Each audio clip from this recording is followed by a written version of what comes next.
Media Sports presents Glasgow High School Scotties football. I gotta make plays all day, man. It's a work day.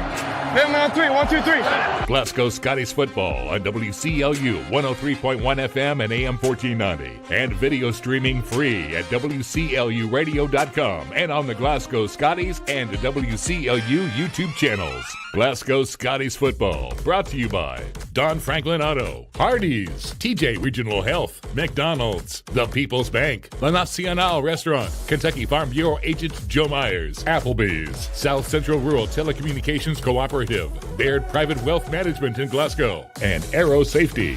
Here we go. Right back down the field here, buddy. It's time for your Don Franklin Auto countdown to kickoff.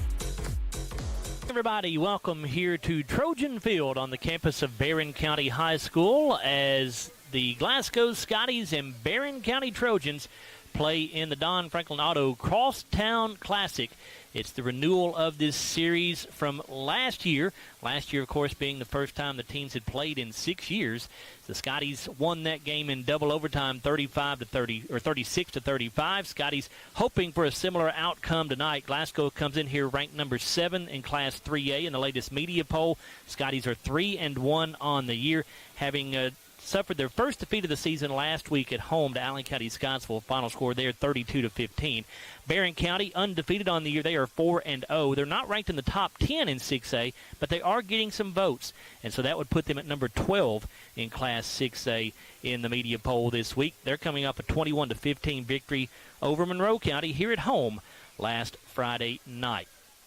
As we said, Glasgow won the last meeting 36-35 in double overtime. That meeting occurred back on September 15th of 2023. We'll come back in a moment here on the Don Franklin Auto Countdown to Kickoff show. We'll sit down with Glasgow head coach Jeff Garman, get his thoughts on tonight's matchup with these Trojans. We're back after a 3-minute timeout here on WCLU Sports. When the classic flavors of bacon, lettuce, and tomato meet the classic goodness of Hardee's Frisco lineup, you get instant summer favorites. Introducing Hardee's Frisco BLT Angus Burger and Frisco BLT Hand-Breaded Chicken Sandwich. At Don Franklin, we're about more than just selling cars. We're about families, generations of them. Founded by my parents in 1968, we've been here growing alongside you. From the first family car to the newest model for the next generation, our values of trust, care, and commitment are in every handshake, every deal. With over 5,000 vehicles to choose from, check them all out at DonFranklinAuto.com. Don Franklin, driven by family. Have you injured yourself playing a sport or exercising? Sports medicine experts at TJ Regional Health are trained to get you back on the road to recovery. Whether you're dealing with sprains, fractures, knee and shoulder injuries, or other common injuries, our goal is to prevent illness and injury in active individuals of all ages and help prevent future problems to maximize your performance. Find out more at tjregionalhealth.org/rehab. Patients first, team always. TJ Rehabilitation Services. Your Glasgow destination for the finest flavors of Mexico and more. Priced to keep you coming back again and again. Authentic and delectable. La Nacional International Market Deli and Taqueria. Real Mexican street-style tacos. Carne asada, picadas, ceviche, tripas, burritos, quesadillas, lengua, chorizo, tortas, and more. Always fresh. Made from scratch and delicious. La Nacional. Across from Hibbett Sports, Shane Drive, Glasgow. If you haven't heard, there's a new approach to banking. It's called Kasasa, and you'll find it at the People's Bank. Your free Kasasa checking account offers you monthly cashback rewards. The Kasasa cash checking account can earn you a very high interest rate on your balance. Then link Kasasa Saver, and you'll also get a high rate on your deposits. Grow with Kasasa at the People's Bank in Glasgow, Cave City, and Marion. The People's Bank, working for you. Restrictions and qualifications apply. Restrictions may vary. Contact the People's Bank for details and to learn more. Member FDIC. Here, history will be written. Legends will be made. The NFL is back on the world stage. Kicking off in London, then Munich. It's smash mouth, in your face, lay it on the line, proud roaring football. Don't miss it, because this waits for no one. The NFL London and Munich games, only on NFL Network. The NFL Network is now on SCRTC Channel 124 and 424 for expanded TV customers, because there's no such thing as too much football. Every morning in hardworking America, Hardee's biscuit makers rise to bake our original made-from-scratch biscuits. And now, mix and match 2 handcrafted breakfast biscuits, just $5. Find the best deals on the Hardee's app.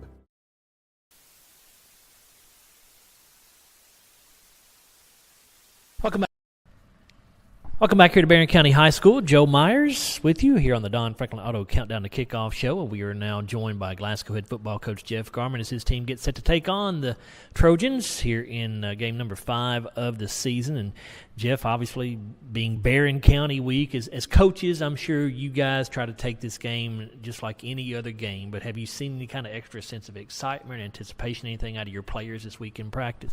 No, not really, to be honest with you. I haven't seen any change. I mean, if anything, it's getting past last week and getting over a tough loss to a good Allen County team.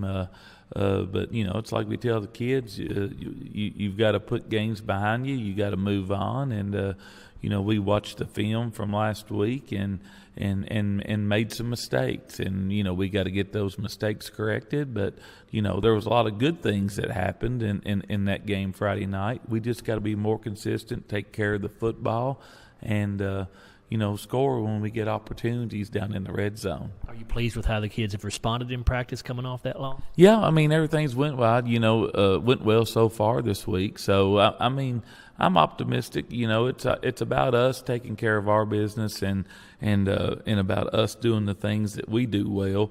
And again, take care of the football. That's a big key in all this, and cut down on some mental mistakes. They're not physical mistakes. A lot of them are mental mistakes, and cut down on those, and it'll take us a long way.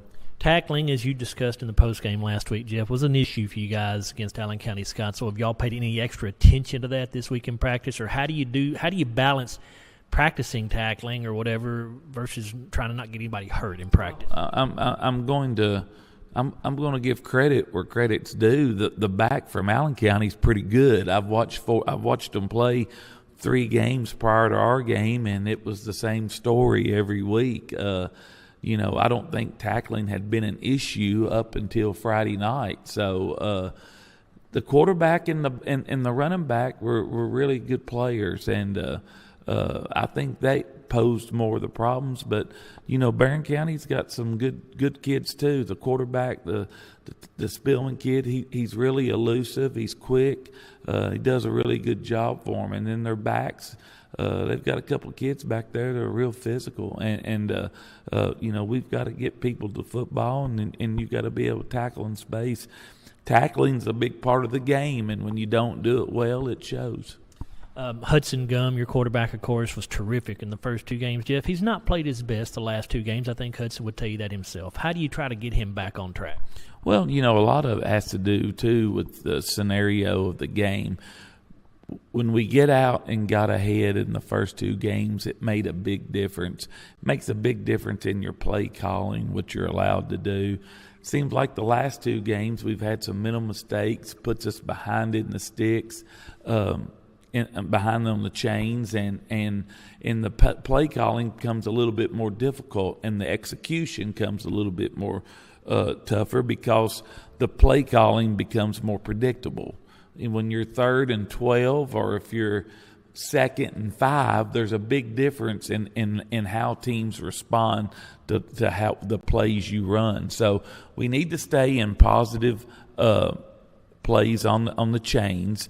The first 2 games we were able to do a lot more play action stuff early in the downs, and that makes a big difference. The last 2 games we've kind of had some mental mistakes. It goes 1st and 15. It's like losing a down in a 3-down sequence, and it becomes a little more predictable. And there's not a lot of good plays out there for 3rd and 12. I mean, and your percentage of execution goes way down. So we see what's out in front of us. We've got to do a better job of taking care of the football, eliminating some penalties that are mental mistakes, and then just kind of play our game and get the ball to our playmakers. I feel like we need to get the ball in Jarek's hands a little bit more, give him some more touches with opportunities with the ball, and then just keep doing what we're doing, because there was a lot of drives in that game against Allen County in that first half that we drove the ball well. We had the ball down into the 20, inside around the 25-yard line twice and did not score. We score early in that game again. We go up 14-12, and it changes the whole complexion of that game, but we didn't. A penalty set us back. We would have had the ball down on about the 4 or 5-yard line. Penalty sets us back. Now we're back on the 20-yard line. Big difference in scenarios. So some of this has been self-inflicted wounds that we're causing ourselves, and some of it has been, good play by Allen County. They've done it. They did a good job the other night. This Barren County team tonight, Jeff, will come in here at 4-0. Obviously, I'm sure they'll be a very confident ball club. What have you seen on film that has kind of led to the success that they've had so far? Well, I mean, they've had, the opponents they've played so far. They were in a shootout with Warren East. I think that game ended up being 60-52, and you kind of throw that game out. Maybe they didn't. Neither team was able to stop the other team, and so you kind of throw that game out. Then you look at the Allen County and Monroe County game. You look at the Monroe County game, and it's 21-16, and Monroe's quarterback doesn't play. They handled Trigg County pretty well. They've got a good football team. Starts with their quarterback play. I think their quarterback's a really good player, throws the ball well, and also is able to run the ball and is elusive in that. Does a really good job. And then, they're going to attack you 3 different ways, inside, outside, and that's kind of part of the wing tee of they're going to hit you inside, then they're going to go outside. And you've got to play a good team defense, and you've got to play together as a defense.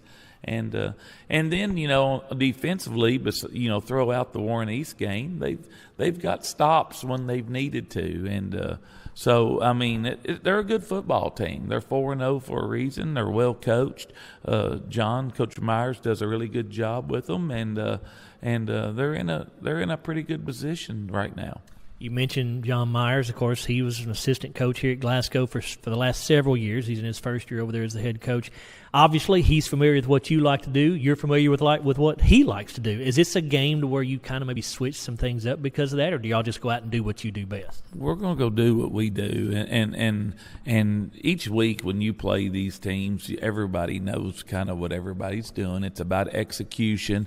It's about playing together as a team and executing and taking care of the ball. And the team that performs at the highest level normally is the team that wins the football game. There are some exceptions in games where you turn it over 2 or 3 times, but you still find a way to win, and it happens out there. But for the most part, that's the way it plays.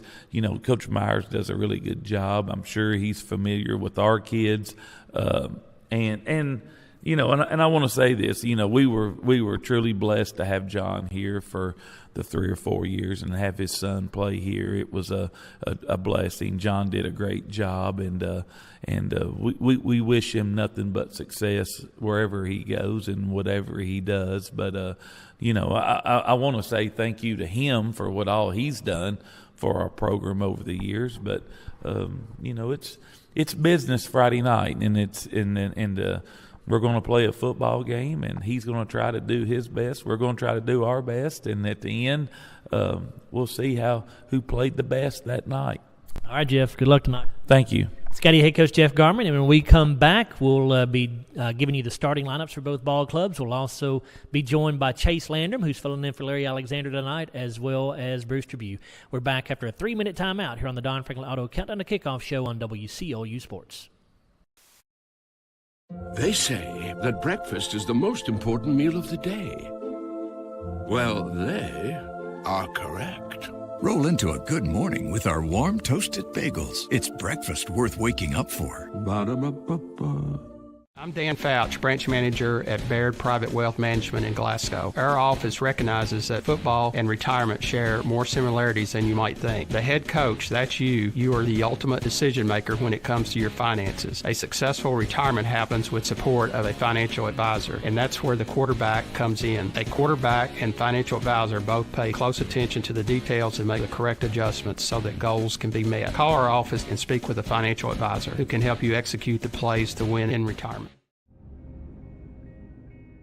So Aero Safety is an international safety consulting company based right here in Glasgow, Kentucky. We offer a wide variety of services, ranging anything from safety training to administrative services like policy procedures. It's any manufacturing, any industry around our area, we can apply that. And we can also make everything site-specific to the customer. So we make sure we're incorporating the company's policies, procedures, applicable hazards, equipment, things like that, that it's make it more relevant and engaging for the customer. Aero Safety is here to keep your employees safe and keep your business headed in the right direction. Since 1980, Applebee's has been bringing great food and big smiles to Kentucky neighborhoods, just like yours in Glasgow. Their extensive menu of delicious comfort foods has something for everyone to love. And Applebee's loves to support the community and cheer on the Glasgow Scotties. Remember to stop by Applebee's on any Scotties game night in your Scotties attire and get 10% off your meal and non-alcoholic beverages. Eating good in the neighborhood at Applebee's, just off Happy Valley Road across from Walmart. It's been an amazing 33 years. I've been blessed to have someone by my side that I can count on no matter what. Like 3 years ago when I had that car accident, you really came through for me. So I just want to say thank you, Alan, for being my Farm Bureau insurance agent. Kentucky Farm Bureau, big on commitment. Oh, he's been great too. At Don Franklin, we're about more than just selling cars. We're about families, generations of them. Founded by my parents in 1968, we've been here growing alongside you. From the first family car to the newest model for the next generation, our values of trust, care, and commitment are in every handshake, every deal. With over 5,000 vehicles to choose from, check them all out at DonFranklinAuto.com. Don Franklin, driven by family. They say that breakfast is the most important meal of the day. Well, they are correct. Roll into a good morning with our warm toasted bagels. It's breakfast worth waking up for. Ba-da-ba-ba-ba.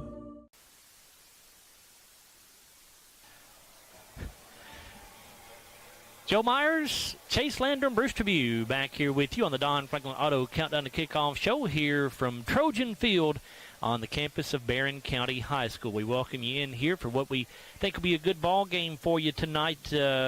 Chase, this is a thrilling double overtime victory for Glasgow High School in this game last year. It was a great way, really, for this series to resume. There was a 6-year hiatus there where the two teams did not play. And it feels like to me, obviously Barren County, I think most people feel like Barren's the favorite tonight, but I think this has the potential to be a very good football game. Well, always when you have the crosstown rivalry game is you say you throw the records out the window. That's right. But Barren County's off to a 4-0 start probably for the first time since probably sometime in the 1980s. So, I mean, they've got their heads are high coming in this ball game. Scotties coming off a tough loss, though, in the last game, looking to get some of revenge from last week. Yep, no doubt. The Scotties would like to respond to that loss to Allen County Scottsville last Friday night. Always an emotional game, too, Chase. So very important to come out here and play under control if you're Glasgow. Don't let your emotions get the best of you, especially early in the ball game. Yeah, you have to stay away from the unsportsmanlike conduct penalties, as sometimes the Scotties have been caught. Like last week, they got caught, I believe, with a couple there at the end of that Allen County game as well, which it happens, but we got to play disciplined football tonight against this good Barren County team. Scotties are going to be without Trace Smith tonight at linebacker, and of course that's a big loss for the Scotties to not have Trace playing in that linebacker spot tonight. He'll be back next week, but Bruce in Trace's place will be Stephen Garrett. Stephen has played a lot of football for the Scotties so far this year. He's just not been in the starting lineup, so it's not like you're putting an inexperienced kid in there at linebacker, but that's an important spot. You hope Stephen plays well here tonight. Yeah, and it'll be a very important spot tonight because most games, our linebackers are key. They're the ones that make a lot of the tackles, and because the line absorbs, the blocks, and he'll have to step up. The question I have in my mind is how will Glasgow respond? Chase, you mentioned the Allen County game last week. They did not play particularly well in that ball game. It was their first loss of the season. You got to be able to bounce back from that tonight if you're Glasgow. You have to stop the run. I mean, the Scotties gave up 380 yards on the ground last week, which is very uncharacteristic for a Scottie football team. But neither of these two teams really like to throw the ball too much. Both teams averaging about 130 yards a game. Barren County averages 274 yards on the ground with multiple backs, like a back committee, as we were talking about in the pregame. Yeah, and going back to the Allen County Scottsville game for just a moment, Bruce, ACS racked up 382 rushing yards, which is very unusual against a Jeff Garman coach defense. Of course, Jeff takes pride in the defense. He was a defensive coordinator here at Glasgow before he was the head coach. You hope that maybe the defense comes out with kind of a chip on their shoulder tonight with something to prove maybe after that performance last week. Yeah, and I will say that's one of the better Allen County teams I've seen in a while, and their backs, they were, you could tell they played for several. The Ross kids been with them several years. They were strong. They've been in the weight room, but also they made some good juke moves against us the other night and left us looking silly a time or two. Yeah, the tackling will need to improve tonight. Of course, a lot of the tackling issues, I think, did have to do with the skill level of the running back and quarterback, as Jeff Garman talked about during our pregame interview there. Let's go ahead and take another timeout, and we'll come back. And actually, we'll go ahead and wrap up the Don Franklin Auto Countdown to Kickoff show, and then when we come back, we'll not be too far away from kickoff for you here at Barren County High School. We're back after this 3-minute timeout on WCLU Sports. Your Glasgow destination for the finest flavors of Mexico and more. Priced to keep you coming back again and again. Authentic and delectable. La Nacional International Market Deli and Taqueria. Real Mexican street-style tacos. Carne asada, picadas, ceviche, tripas, burritos, quesadillas, lengua, chorizo, tortas, and more. Always fresh. Made from scratch and delicious. La Nacional. Across from Hibbett Sports, Shane Drive, Glasgow. Have you injured yourself playing a sport or exercising?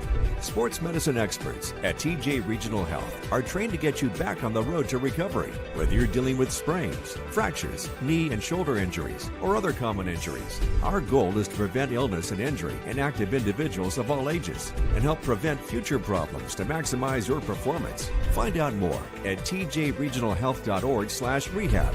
Patients first, team always. TJ Rehabilitation Services. If you haven't heard, there's a new approach to banking. It's called Kasasa, and you'll find it at the People's Bank. Your free Kasasa checking account offers you monthly cashback rewards. The Kasasa cash checking account can earn you a very high interest rate on your balance. Then link Kasasa Saver, and you'll also get a high rate on your deposits. Grow with Kasasa at the People's Bank in Glasgow, Cave City, and Marion. The People's Bank, working for you. Restrictions and qualifications apply. Restrictions may vary. Contact the People's Bank for details and to learn more. Member FDIC. There, history will be written. Legends will be made. The NFL is back on the world stage. Kicking off in London, then Munich. It's smash mouth, in your face, lay it on the line, crowd roaring, football. Don't miss it, because this waits for no one. The NFL London and Munich games, only on NFL Network. The NFL Network is now on SCRTC Channel 124 and 424 for expanded TV customers, because there's no such thing as too much football. Glasgow Scotties football on WCLU 103.1 FM and AM 1490. And video streaming free at WCLUradio.com and on the Glasgow Scotties and WCLU YouTube channels. Glasgow Scotties football, brought to you by Don Franklin Auto, McDonald's, The People's Bank, Hardee's, South Central Rural Telecommunications Cooperative, Applebee's, Aero Safety, TJ Regional Health, La Nacional Restaurant, Kentucky Farm Bureau Agent Joe Myers, and Baird Private Wealth Management in Glasgow. Playtime's over, boy. Somebody got to be the victim tonight. Go! Go! It's time to play. Game day. Let's get the game on. At Barren County High School here at Trojan Field, it's the Scotties and the Trojans as they get set to meet here. Kickoff just about 7.5 minutes away. The two teams have gathered at midfield for a pregame prayer. That's certainly a nice thing to see. Everybody talks about, obviously, the rivalry between Glasgow and Barren County, Bruce. But, at the bottom line, all these kids know each other. Everybody in the community knows each other. Yeah, it's fun to have a rivalry here between Glasgow and Barren County, but in the end, we all got to live together, and it's good to see that these kids are out there praying together for this ball game. Well, they'll give it all tonight on the field, and tomorrow morning they'll get up, and everybody will be friends again. I mean, some will have bragging rights, some won't, but they'll be friends again and do what they do. And as you said, it's good to see this rivalry renewed because of the crowd that comes out to see it, and it's good for the community because it's a week-long celebration. So let's hope we do have a good, clean game, a safe game, nobody gets hurt, and a good game. One thing that I do think, according to some information we've gotten from the coaches, that you're going to see a little bit different tonight. We expect Jarek Martin to get a few more touches than he did against Allen County Scottsville. Only had 2 touches against ACS, and Chase. I don't think there's any doubt. Jarek, if he's not our best athlete, he's certainly one of the best athletes on this Glasgow football team. I expect to see him. I expect to see the coaches try to get him the ball quite a bit more. I think you'll probably see him line up in a few different spots on the field. We'll see how that goes. Yeah, he's got some explosive speed ability out there on the edge, as I would call it, and it's him having the ball in his hands. It makes the offense or the defense look more at him, as I would call it, and put more focus on him. I'm sorry, Bruce. I thought you were saying something there. The former Glasgow head coach, former offensive coordinator John Myers, now the head coach here at Barren County. And as I was talking with Jeff, he and John, Bruce, they know what each other likes to do. I would not be surprised to see a few new wrinkles thrown in here, even though Jeff says we're going to go out and do what we do. Obviously, Jeff's not going to give away his secrets on the pregame interview, but I would expect to see both teams maybe come out with a few new wrinkles just to throw some new things out there the other team is not prepared for. Well, as you said, both coaches knew this was the 5th game on the schedule, and we played 4 games before. And of course, they're all pre-district games, so I'm sure that neither one of them has shown their whole arsenal. Barren County, of course, wants to run the football mostly. They run a wing T offense. If you've watched Glasgow the last few years on offense when John was the offensive coordinator, you're going to see a lot of the same stuff. This wing T offense has been very productive for them. As Chase alluded to earlier, Barren County averaging 271 rushing yards per game. The wing T is going to give you a lot of misdirection. Chase, it can sometimes be hard finding the football if you're a defense facing this wing T defense. So you got to play assignment football. You got to do your job and not try to do anything more than that if you're a defender against this. You got to watch the ball because the first back may not get it, but that second back coming through may just go right through the line right there and just take off forever, as we've seen when he was coaching at Scotties as well. I just look forward to a clean game from both teams tonight. Hopefully everything stays clean, don't get out of hand. Oh, I think we'll be in good shape there, hopefully. But Barren County quarterback Tate Smith, of course, he's a senior. 21 out of 32 on the year through the year for 65% completion rate. He's thrown for 512 yards, 7 touchdowns, and only 1 interception. He's only attempting 8 passes per game, Bruce, but, man, when he throws it, he's been very efficient with those completions. He is averaging 24 yards per completion. So you're talking about this Barren County team, through the passing game at least, has obviously had some big plays which have helped them score a lot of points. Well, that's sort of like the old Mayfield teams that would run, and they pound it, and they suck you in. Then all of a sudden, when they throw a pass, it's going to be for good yardage. You let the tight end slip out, or you run a circle pattern, with the back sneaking out of the backfield, running up the sideline. And so that's why generally they are going to be big, because they do rush the ball a lot. Taking a look at the coin toss on the field right now. Chase is watching that for us as the lead referee is down there talking with the captains right now as they're trying to get the coin toss taken care of here. And, by the way, our lead referee tonight is David Rogers. And your umpire, Alan Montgomery. Scottie. The linesman is Kevin Blaylock. The line judge, Brian Maxson.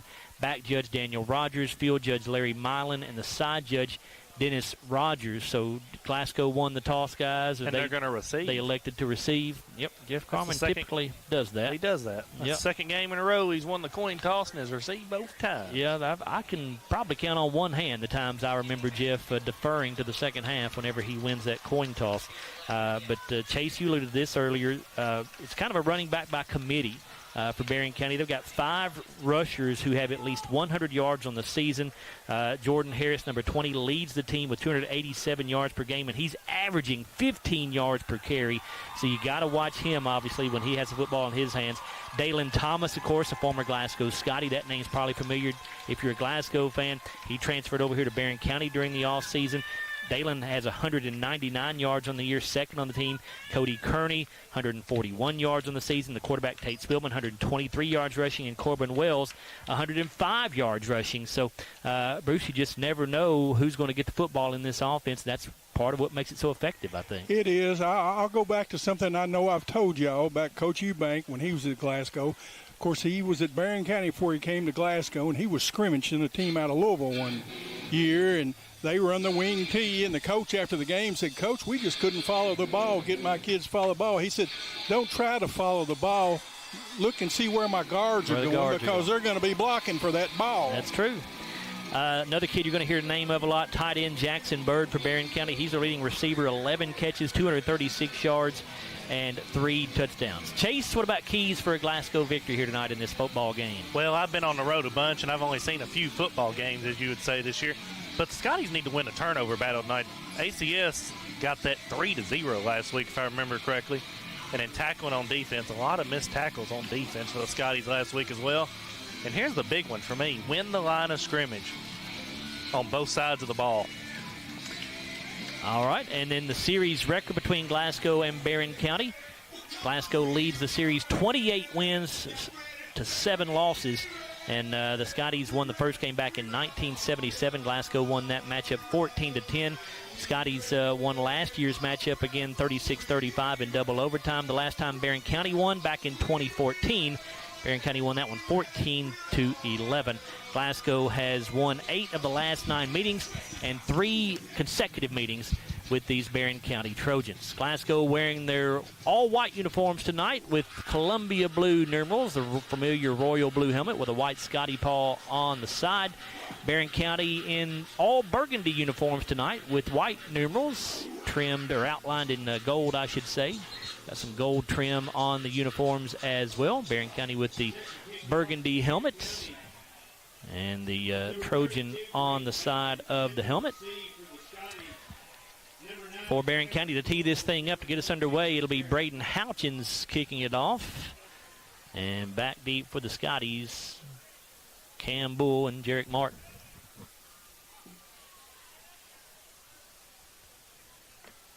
Scotties looking to take advantage of this kickoff, hopefully, too, and get some good field position to open this football game. Kickoff tonight brought to you by Ralphie's Fun Center at 702 Happy Valley Road here in Glasgow, and we are underway. And we have a flag. Barren County apparently offsides. Our starting lineups tonight brought to you by TJ Regional Health. On offense for Glasgow, left tackle Jordan Huffman, left guard Kievan Massey, center Parker McGowan, right guard Justice Payton, right tackle Javion Twyman, tight end Grayson Bartley, wideouts Jarek Martin and Jalen Bradley, the fullback Kanan Allen, and the tailback Cameron Bull, the quarterback Hudson Gum. We're going to re-kick here.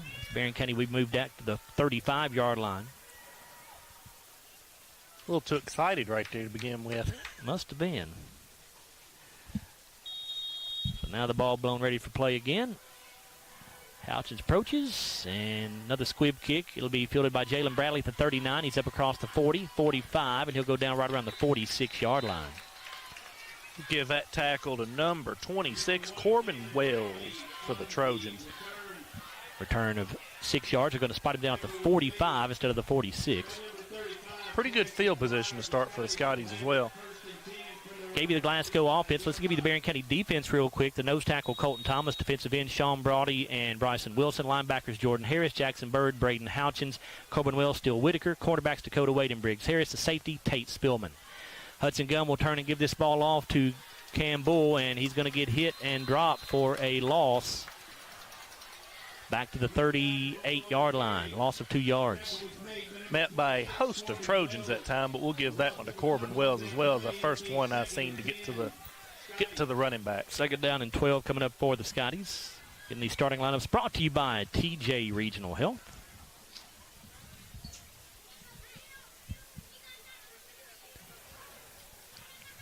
That's another thing for the Scotties now is you want to play in front of the chains. Kanan Allen and Campbell in a straight I formation. Jalen Bradley, the wide out to the left side. He comes in motion. Gum off play action. Rolling out to the right under pressure. Throws. The pass intercepted to the 48-yard line. And going to be returned to about the 44, maybe the 43. Hudson overthrew the intended target that time. And Scotties turn it over on their first possession. Jackson Bird on the interception for the Trojans. So 1st and 10 for Barren County at the Glasgow 43-yard line. Tough way for the Scottie defense to get on the field for the first time. Let's give you the Barren County starters on offense. Left tackle Grayson Billingsley, left guard Ryan Harrison, center Alex Sawyer, right guard Charlie Poland, right tackle Ethan Bertram, tight end Jackson Bird. We'll give you the rest of them after this play. Spielman under center. Thomas, the wingback on the left side. Now they're going to motion Harris over a wingback on the right side as Thomas sits up in the backfield now. Spielman wants to throw on first down. He's under pressure. He'll be sacked back in Barren County territory. That's going to be Keaven Massey on the sack for the Scotties there. They're going to give it to Justice Payton, but I had Massey on the sack there. And ball be spotted at the 50-yard line. It'll be a loss of 7 on the play. Second down, 17. Rest of those Barren County offensive starters, the wide receiver Bray Bewley, fullback Cody Kearney, running backs are Jordan Harris and Dalen Thomas, quarterback Tate Spielman. Defensively for the Scotties, nose guard is Justice Payton, defensive tackles Keaven Massey and Xander Contreras, linebackers are Stephen Garrett, Max Lee, and Brady Geary, cornerbacks Jarek Martin, Jalen Bradley, the safeties are Ryder Heller, Kellen Stone, and Kanan Allen. Those starting lineups brought to you by TJ Regional Health. Here's a handoff around the right side. That's Dalen Thomas as he tries to get the corner over there, and he'll get to about the 46-yard line, it appears, about a 4-yard pickup. It'll be 3rd down and long here for the Trojans. Brady Geary on the tackle for the Scotties, his first of the evening. Pickup of 4 there for Thomas. Looking to get a big 3rd down stop here if you're the Scotties defense. 3rd down 13 here for Barren County, at the Glasgow 46.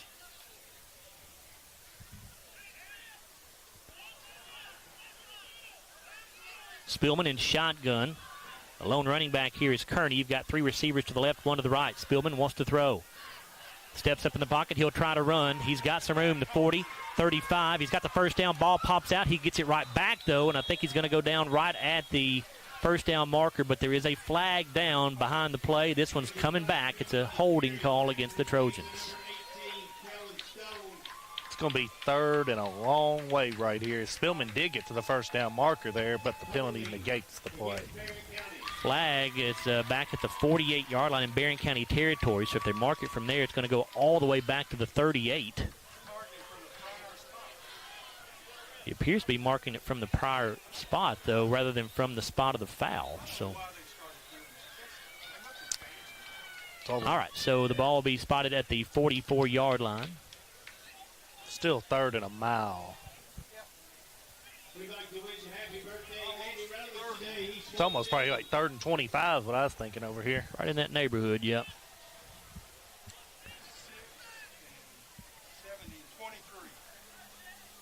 Kearney and Harris in the backfield here. Thomas, the wingback on the right side. Bewley, the wide out to the near side. Watch a screen here, maybe. And Spielman going to keep it around the right side, and Jarek Martin going to track him down and throw him out of bounds. After he crosses into Glasgow territory, it'll be well short of the first down, and here comes the punting unit for Barren County. So a tremendous job by the Glasgow defense, put in a tough position there after the Glasgow turnover. The Scottie defense forces a 3 and out. Yeah, neither team's really been able to get much going on offense so far as Trojans. 11 yards in the hole there on that drive. Checking in to punt the ball away will be senior Braden Houchins for the Trojans. Jalen Bradley back deep for the Scotties, standing around the 12-yard line.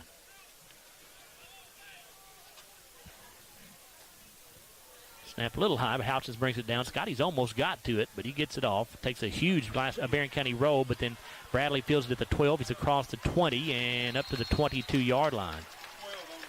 Return of 12 yards there for Jalen Bradley. 1st and 10 for the Scotties. Well, now they're going to move it closer to the 23, Bruce. So it'll be 1st and 10 from the 23-yard line after a 13-yard return that time for Bradley. Tackle for Mr. Colton Thomas for the Trojans. Punt of 37 yards for Braden Houchins. So, Scotty's back out there for the second time on offense. Bradley and Allen will go wide to the left side. Gum starts in shotgun here with a back on either side of him. Martin wide to the right. Actually, Martin in the backfield. They give this thing off to Cam Bull, and again, he's going down for a loss. 2-yard loss. Back to the 21. 2nd down, 12. Got to stay in front of the chain tonight. Both defenses coming out looking really good early on both sides of the ball. That's a good point, Chase. So far, both teams offensively have been behind the chains right from the start.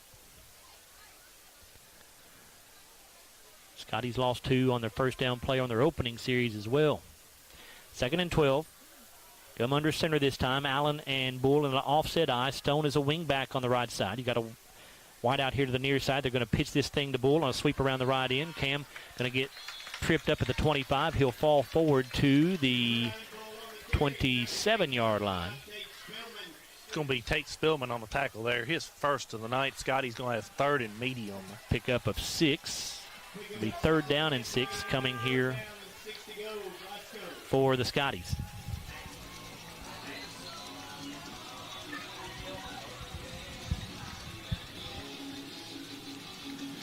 Third down and 6 here.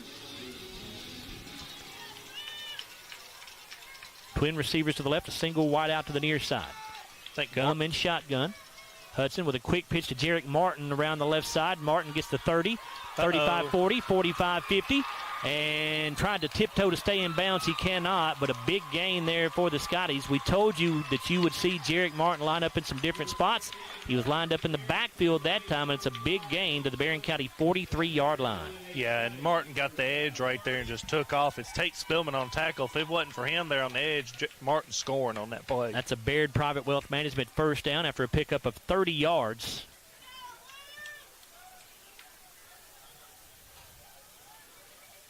Trips to the near side, a single wide out to the left. Gum in shotgun. Bull to his left. It's a low shotgun snap. Gum just tries to run with it. Not sure if he was going to hand that thing off to Bull or what, but the low shotgun snap threw the timing off. There was an issue last week against Allen County Scottsville. Corbin Wells with his 3rd tackle already in this first quarter, and we're about halfway through it as well. Loss of a yard back to the 44. 2nd down and 11.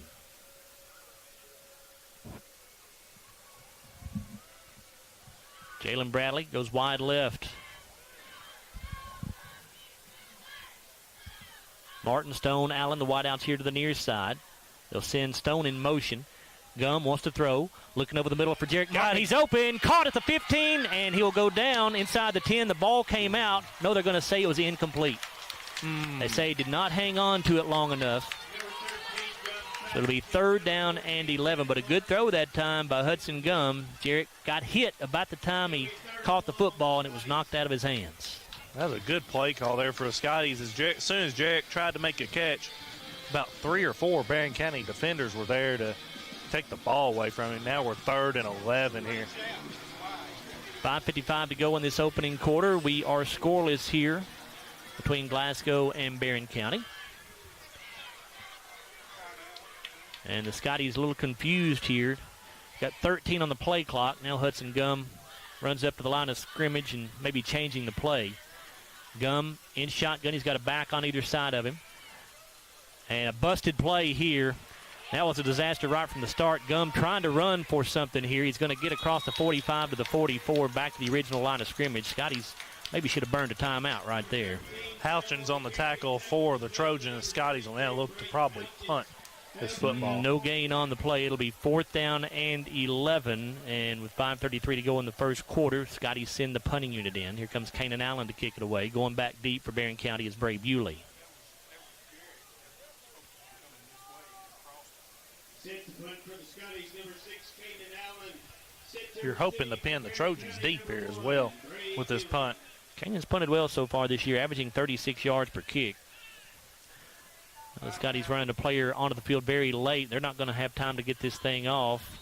They'll just take the 5-yard delay of game. So confusion on the last offensive play, and now confusion on personnel on this punt team. Delay of game penalty against the Scotties. That'll back the football up to the Barren County 49-yard line.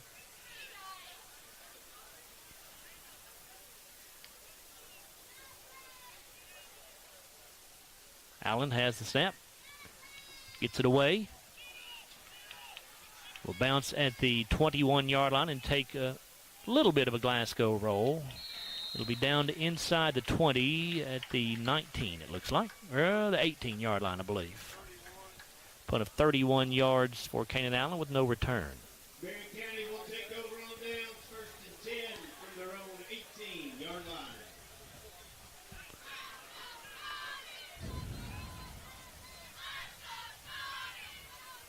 .453 to go in the opening quarter here. We are scoreless between Glasgow and Barren County here at Trojan Field. Spielman under center this time. Briggs Harris in there as the wingback. He goes in motion. Going to give it off to one of the backs here. That's Corbin Wells. He'll get out across the 25 up near the 29-yard line. That tackle's going to go. That tackle's going to go to Kellen Stone for the Scotties. His first of the evening.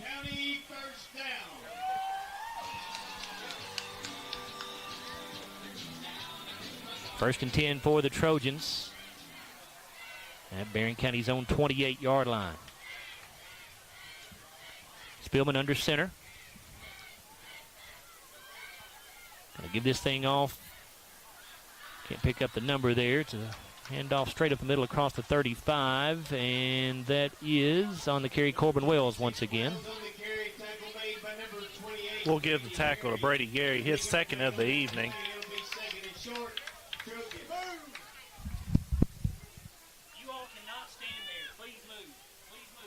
It's going to be a 2nd and 2 for the Trojans right here on the 36.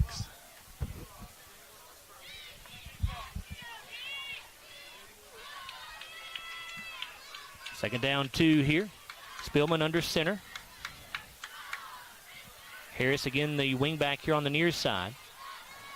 Going to give this off to Dalen Thomas out of the backfield, and Thomas takes it off left tackle, and he's going to go down around the 39-yard line. That will be enough for a first down, I believe. Going to be close. We'll give. They will move the chains. We'll give Contreras the tackle there, his first of the evening, and it's a first down for the Trojans.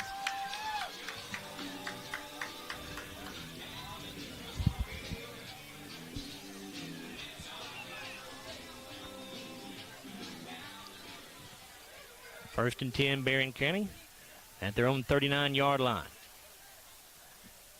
Spielman puts Harris in motion to the far side of the field. Turns, gives it off to Kearney, the fullback. He'll get it to the 45, to the 46-yard line, I think is where they'll put him down. Actually going to give him the 47. The pickup of 8 yards. Contreras' second tackle of the evening as Trojans are now nearing midfield.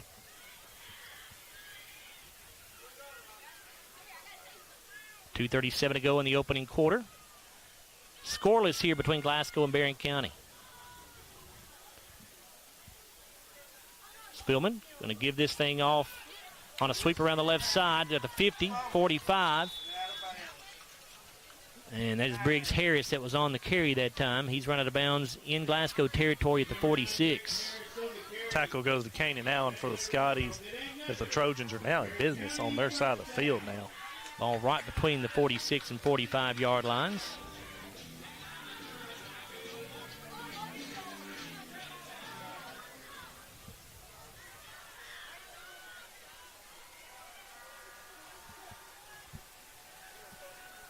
Harris goes in motion to the right side. He got a wide out to the far side of the field. Going to pitch this to Dalen Thomas on a quick pitch around the right end. Scotties string it out very well. Got maybe a half yard. Number 7, Thomas on the carry. Tackle made by number We're going to give Ryder Heller the tackle there. It's his first tackle of the evening.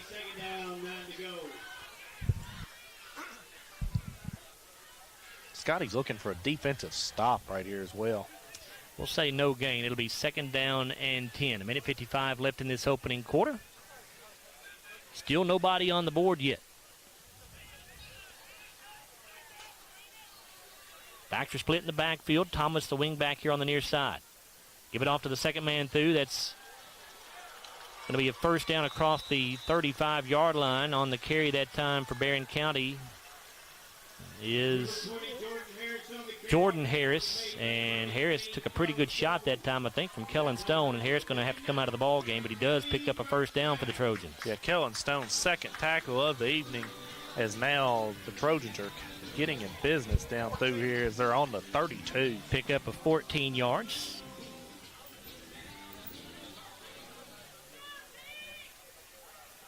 Thomas and Kearney in the backfield.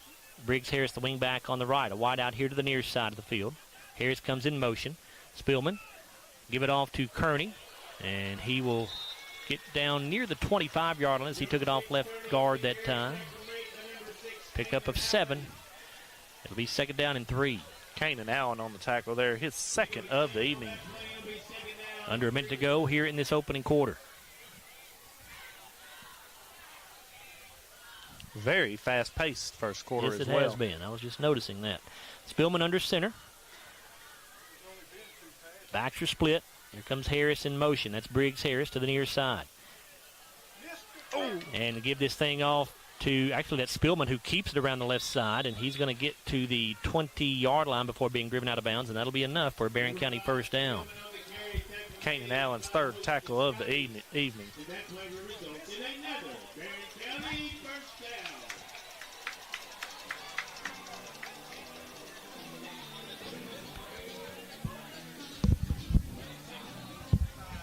5-yard pickup there, and that is going to be the end of the first quarter of play. After one, we're scoreless here between Glasgow and Barren County. Here at Barren County High School, we're back after a 1-minute timeout here on WCLU Sports. When the classic flavors of bacon, lettuce, and tomato meet the classic goodness of Hardee's Frisco lineup, you get instant summer favorites. Introducing Hardee's Frisco BLT Angus Burger and Frisco BLT hand-breaded chicken sandwich. So Aero Safety is an international safety consulting company based right here in Glasgow, Kentucky. We offer a wide variety of services, ranging anything from safety training to administrative services like policy procedures. It's any manufacturing, any industry around our area, we can apply that. And we can also make everything site-specific to the customer. So we make sure that we're incorporating the company's policies, procedures, applicable hazards, equipment, things like that, that it's make it more relevant and engaging for the customer. Aero Safety is here to keep your employees safe and keep your business headed in the right direction. Every morning in hardworking America, Hardee's biscuit makers rise to bake our original made-from-scratch biscuits. And now, mix and match 2 handcrafted breakfast biscuits, just $5. Find the best deals on the Hardee's app.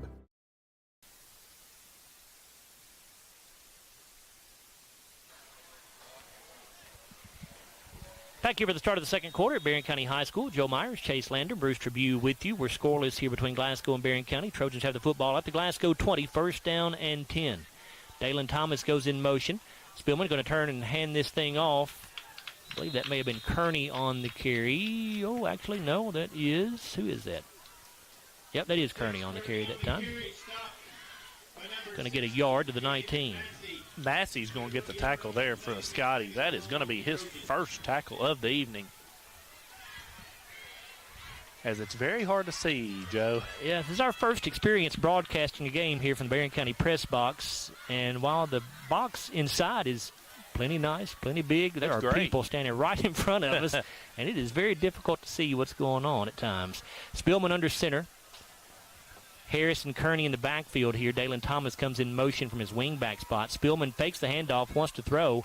Spillman rolling out to the right side and lets it go at the last minute before he goes out of bounds. It's incomplete. Good to get them in 3rd and long right here as well. Kellen Stone and Stephen Garrett in the area on coverage there for the Scotties. I think it was Jackson Bird who was the intended target, Bruce, but again, I was blocked out. Couldn't really see.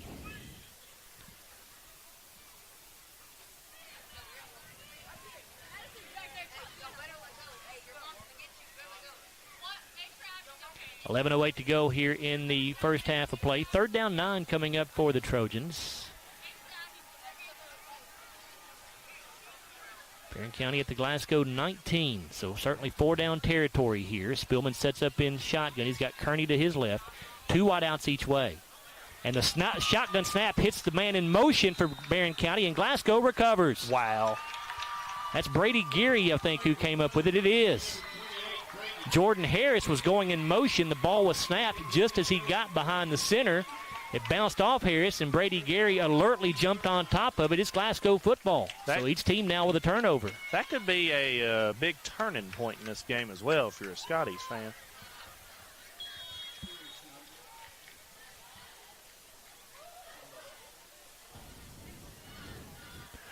So Scottie offense back on the field here. 11:06 to go in the first half. Still scoreless. Bull and Allen split in the backfield here with Gum under center. Going to motion Bull out of the backfield to give it off to Allen up the middle, and Kanan gets hit as soon as he takes the handoff and goes down for no gain. 2nd down 10 from the 19. Seems like the Scotties are in a lot of 2nd and 8 to 2nd and 12 so far in this ball game. Yeah, you already mentioned it, Chase, playing from behind the chains. It's just hard to do that and have a lot of success.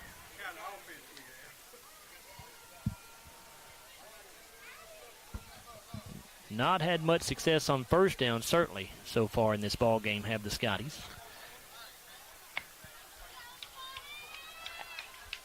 Allen, Martin, Stone all wide to the near side. Gum fakes a quick pitch to the left side. Gum keeps it around the right end. He's got the 25, the 30, and he'll run out of bounds before getting got a flag to the 35. It's going to go out of bounds at the 32, but this one may be coming back. Tackled by Corbin Wells there as well. It is a hold on the Scotties, so wipe out the 1st down.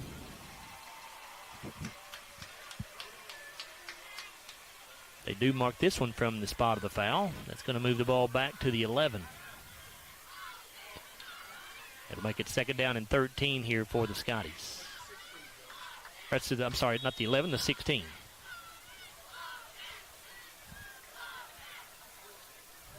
Second and 13, Glasgow. 10-13 to go in the first half of play. No score. Gum in shotgun. He's got Bull in the backfield with him. 3 receivers left, 1 right. Quick pitch to Bull here on the near side. He's got the 20. Cuts back to the inside, hits the 25, and then takes a shot as he gets around the 27-yard line. But a good gain there for the Scotties. It'll be 3rd down and short coming up. Bryson Wilson on the tackle for the Trojans. His first of the evening, as the Scotties now have a 3rd and manageable here. Pickup of 11. It'll be 3rd down and 2.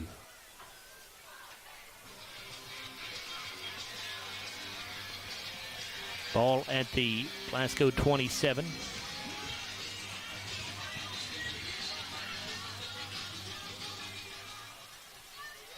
Gum under center. Allen and Bull in the backfield. Stone, the wing back on the near side. He'll go in motion to the right. Gum fakes to Bull, wants to throw. His pass knocked down at the line of scrimmage. Number 13, Gums. Pass batted down by number 2, Jackson. It's going to be another punting situation for the Scotties here. They bring up 4th down and 2, and Glasgow deep in their own territory at the 27. So Kanan Allen will come in to kick it away. Bray Bewley will drop back deep for the Trojans.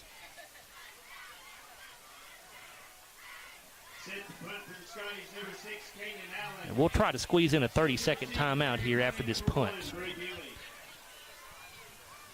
Allen gets it away. High end over, a spiraling kick, I should say. Fair catch called for and made at the 37-yard line. So we'll take a quick 30-second timeout. We're back on WCOU Sports. I'm Dan Fouch, branch manager at Baird Private Wealth Management in Glasgow. Our office recognizes that football and retirement share more similarities than you might think. The head coach, that's you. You are the ultimate decision maker when it comes to your finances. A successful retirement happens with support of a financial advisor, and that's where the quarterback comes in. A quarterback and financial advisor both pay close attention to the details and make the correct adjustments so that goals can be met. Call our office and speak with a financial advisor who can help you execute the plays to win in retirement. Back here at Barren County High School, I do not know what happened, but the Scotties have been whistled for a 15-yard personal foul penalty. So that is going to move the football into Glasgow territory at the 47-yard line. Didn't see at all what happened there, but stats in that first quarter, we'll give them to you real quick. First downs, 5 for Barren County, 1 for the Scotties. 68 yards rushing for Barren County, no yards passing. 31 yards rushing for the Scotties, no yards passing. Each team has turned the ball over one time so far. Harris and Kearney in the backfield here. They are split with Spillman under center. Thomas, the wing back on the left side. Bewley wide to the left. Going to give it off on a reverse to Jackson Bird, the tight end, and he'll go down around the 35, but a flag is down behind the play. Maybe a holding call on Barren County. Contreras on the tackle there for the Scotties. That would be his third of the evening. It is a hold against the Trojans. Lead referee, by the way, we told you earlier, is David Rogers. Both teams tonight, though, getting a bunch of penalties in this ball game. Big penalties is the thing. Yeah.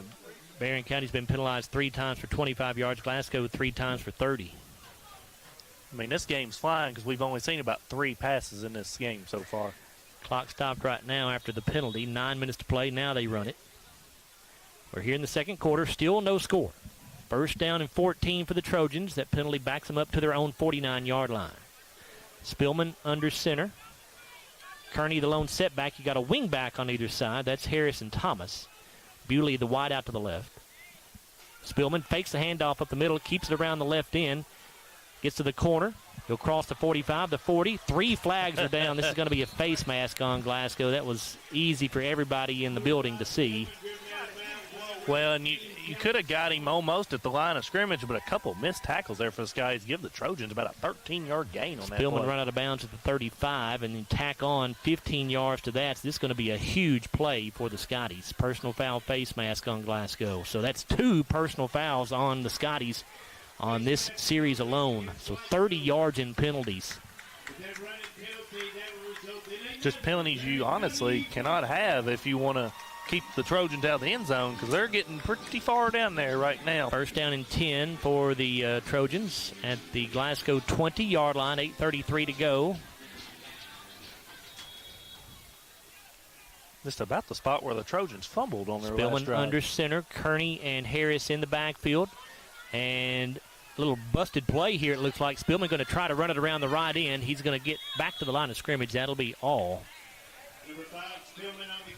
Looked like somebody moved early before that snap, but I see no flags at all. Certainly the play was a busted play. No gain on the play. It'll be second down and 10. Stephen Garrett on the tackle there, his first of the evening.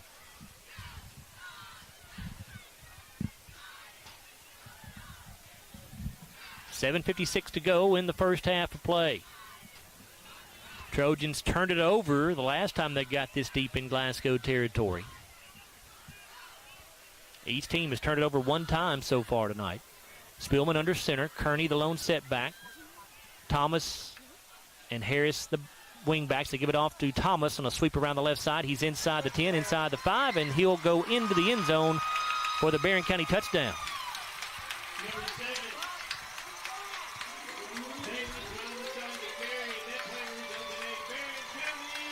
$7:31 to go in the first half of play. Trojans draw first blood. They lead it 6-0.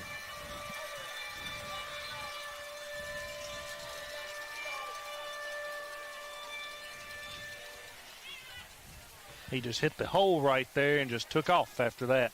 Jacob Dooley on for the PAT. He is 5 out of 5 on the season.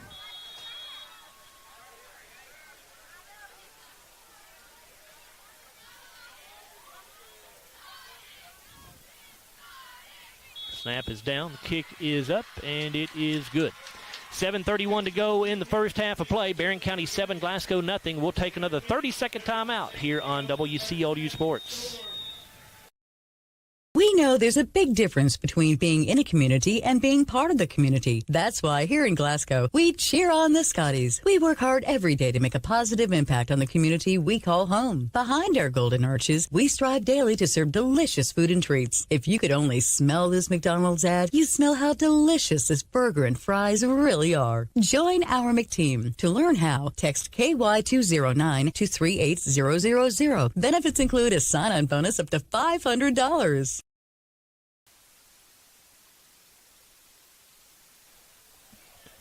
7:31 to go in this first half of play. Barren County scoring after a 3-play, 63-yard drive that took a minute and 37 seconds. It was a 20-yard touchdown run for Dalen Thomas, getting his second rushing touchdown of the season. The extra point good for Jacob Dooley. Trojans lead it 7-0. There is an injured player after that extra point attempt for Glasgow.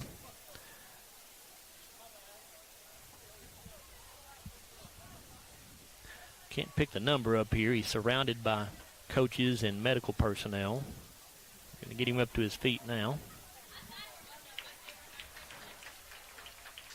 Is that Jalen Bradley? Jalen Bradley. That's what I thought.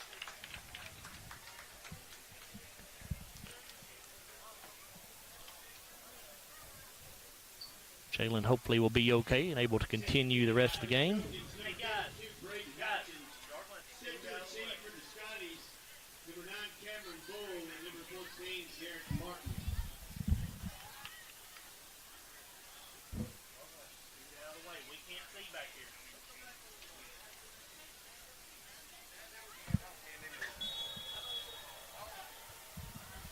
Houchin set to kick this thing away. Short kick, fielded at the 35-yard line. 40, 45, 50. And going down right around midfield for the Scotties is... Well, I still can't pick the number up. He's not turning around. Is that Ryder Heller? That is Ryder Heller. He returned it to the Barren County 49-yard line. So good field position here for the Scotties. Scotty's going to get it in their territory right here, needing to score because Barron's going to get the ball back at the half as well. 7:25 to go in the first half. 7-0 lead for Barren County. Gum in shotgun, has a back on each side of him. Going to pitch it to Jarek Martin around the left side. Jarek trying to get to the corner, but Barren County played it well. Might have fallen forward for a yard as he went out of bounds. It will be a 1-yard pickup to the 48. Jackson Bird on the tackle there. Massey, I thought, missed the tackle there out on the edge as well, where Martin couldn't get a couple extra yards as well. Missed the block? Missed the block, yeah. Gotcha. 2nd down and 9 here.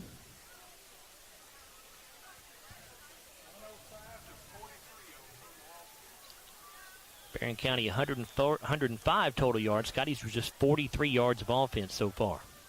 Gum under center. Pitch this thing to Bull, trying to get around the right end. Cam will get to the 45 and down at the 44-yard line. That'll bring up 3rd down and 5. Tackle there by Bryson Wilson, his second of the evening, as the Scotties are in 3rd and 5 right here. Certainly potential 4-down territory here, depending on what happens here on 3rd down.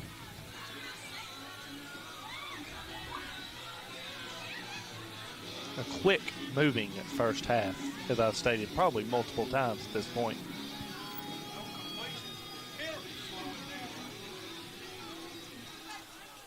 Allen and Bull in a straight eye. Kellen Stone, the wing back on the right. Martin come wide to the left side, and now a timeout will be taken by Glasgow. This timeout brought to you by Applebee's. We'll take a 30-second break. Glasgow trailing Barren County 7-0. 5:59 to go in the first half. Back after a 30-second timeout on WCOD Sports. I'm Dan Fouch, branch manager at Baird Private Wealth Management in Glasgow. Our office recognizes that football and retirement share more similarities than you might think. The head coach, that's you. You are the ultimate decision maker when it comes to your finances. A successful retirement happens with support of a financial advisor, and that's where the quarterback comes in. A quarterback and financial advisor both pay close attention to the details and make the correct adjustments so that goals can be met. Call our office and speak with a financial advisor who can help you execute the plays to win in retirement.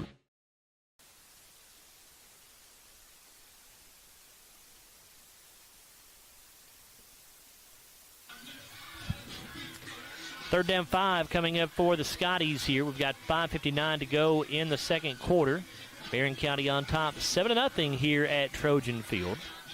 Glasgow at the Barren County 44-yard line. Looking at 4-down territory here as well. Gum and shotgun. He's got Martin on one side, Bull on the other. Give to Martin on a counter play here. Jarek trying to get to the corner. He will not. He's going to lose a yard back at the 45-yard line. It'll be 4th down and 6, so we'll see if that makes Coach Jeff Garman punt this thing away here. Doesn't look like it. He's going to go here, it looks like. It's a crucial play.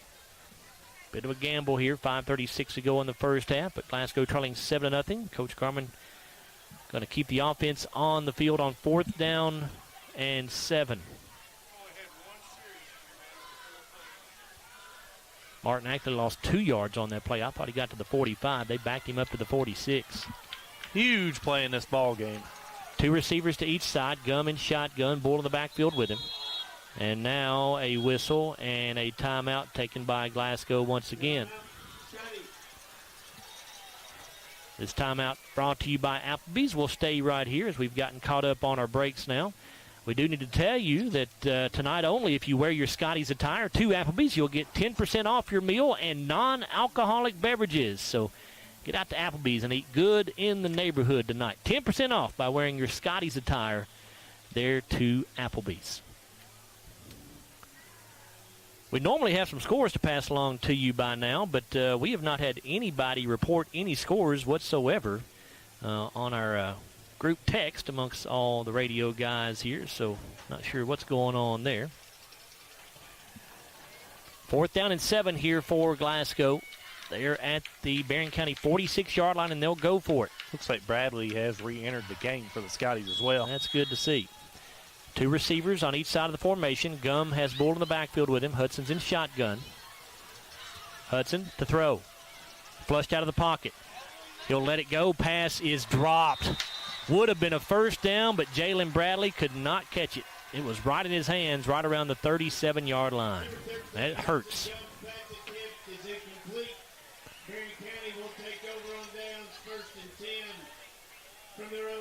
So the Scotties turn it over on downs with 5:05 to go in the first half of play. 7-0 lead for Barren County as the Glasgow defense comes back onto the field. Bewley goes wide to the left side. Briggs Harrison is a wing back.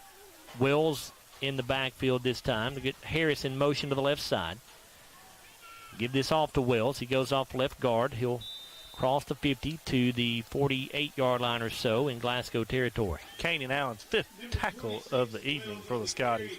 Tackle was made by number 6, Kanan Allen. Pick up a 7 on that play. It'll be 2nd down. 3 to go. 2nd down 4 after the 6-yard gain. Bewley wide to the left. Harris again the wing back on the right. Thomas and Wells are the backs. They're split in the backfield. The tight end Bird on the right side of the formation. 4-man front for the Scotties. Spillman fakes to Corbin Wells. Keeps it around the left side, and the Scotties stop him shy of the first down.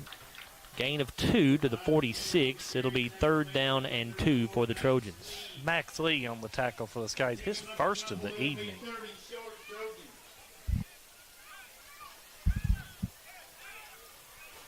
It's going to be 3rd and short for the Trojans here at the 46. Hart County and Butler County playing a district game tonight. Hart County in front there 22-0. That game being played at Butler County. 3rd down and 2 for the Trojans at the Glasgow 46. Wells and Thomas in the backfield. Here comes Harris in motion from his wing-back spot. Spillman will give to Wells. Nope, absolutely Spillman kept it, and he did not get there, I don't think. He got to the 45. They're going to give him the first? I don't think so. He's going to be about a half-yard shy, but certainly Barren County will go for this here. 4th down and less than a yard with the ball spotted just across the 45-yard line. Max Lee on the tackle there again. That's his 2nd as the Trojans are going to look to go for this on 4th and inches. Clock down to 3:16 to go. Just make sure you don't jump off sides here if you're the Scotties. Trojans leading 7-0. Spillman under center. Watch for the quarterback sneak here. And there it is. Spillman right up the middle with it. Gets some first down and much more. He's inside the 40 and down to the 35-yard line. Tackle's going to go for Massey there. His 2nd on the evening as the Trojans convert. Got 10 yards there on a quarterback sneak. 2:44 to go in the half. crucial defensive possession here for your Scotties. As Chase said a moment ago, Barren County gets the ball to start the third quarter, so the last thing you want to see them do is get a touchdown right here if you're a Glasgow fan. Here comes Harris in motion near side. Spillman to throw off play action.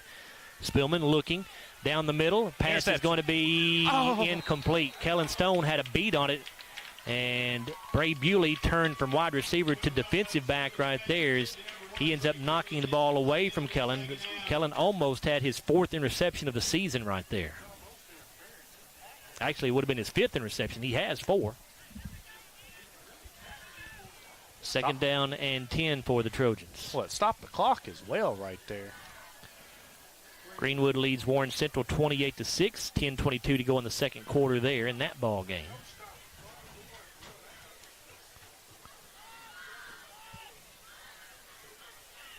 Second down, 10. Spillman under center with Thomas and Wells in the backfield. It goes Harris in motion. Getting a good off to Briggs. Harris, and around the left side he goes. Turns it upfield. He's got the 30, the 25, and going to have a first down as he's taken down inside the 20 at the 19-yard line.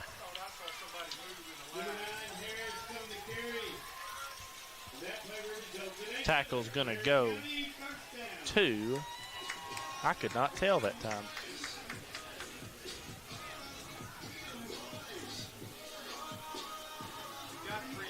We'll go with Kellen Stone. 1:52 to play here. Barren County has all 3 timeouts. Spillman's under center. Here's a give to Wells. Goes off left guard. He's inside the 15 and down around the 11. Gain of 8 yards. Actually, they're going to spot it closer to the 12, so we'll say gain of 7. It'll be second down and 3. Max Lee with his 3rd tackle of the night, as the Trojans got just over a minute here, and they are getting close to the end zone.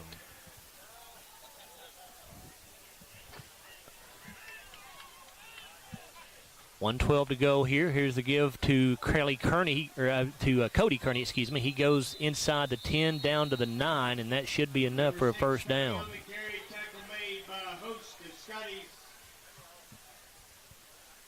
It will be a first and goal here for the Trojans at the 9-yard line. We've got 1 minute even to go. We're in the first half of play. Barren County already leading at 7-0. Scotty's looking to get a stop here on defense. Look for a little misdirection right here if I had to take a guess. Kearney and Jordan Harris are the backs. Thomas the wing back on the right side. Spillman keeps it after faking the handoff up the middle. He's going to go down for a short loss on the play. Back around the 10-yard line. Max Lee in there again on the tackle. His 4th, and I believe all of them have come in this quarter. Barren County's going to call a timeout here with 32.5 seconds to go until halftime. Again, the Trojans on top by a score of 7-0.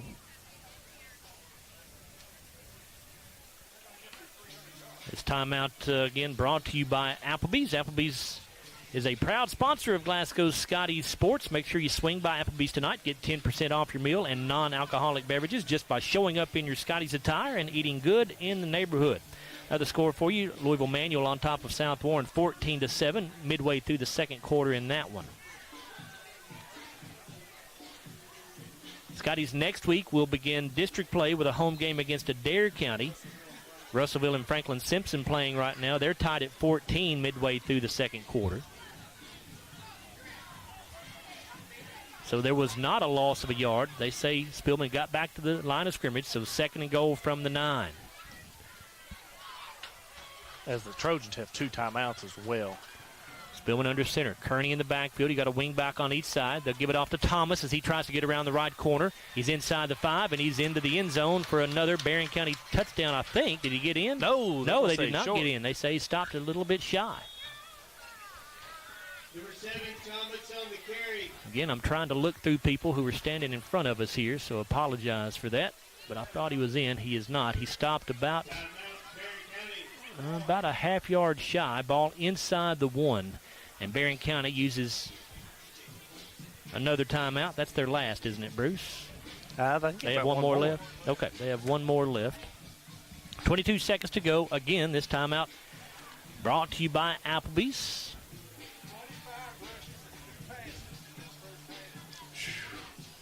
Barren County has run the ball 25 times and only thrown it twice in this first half of play.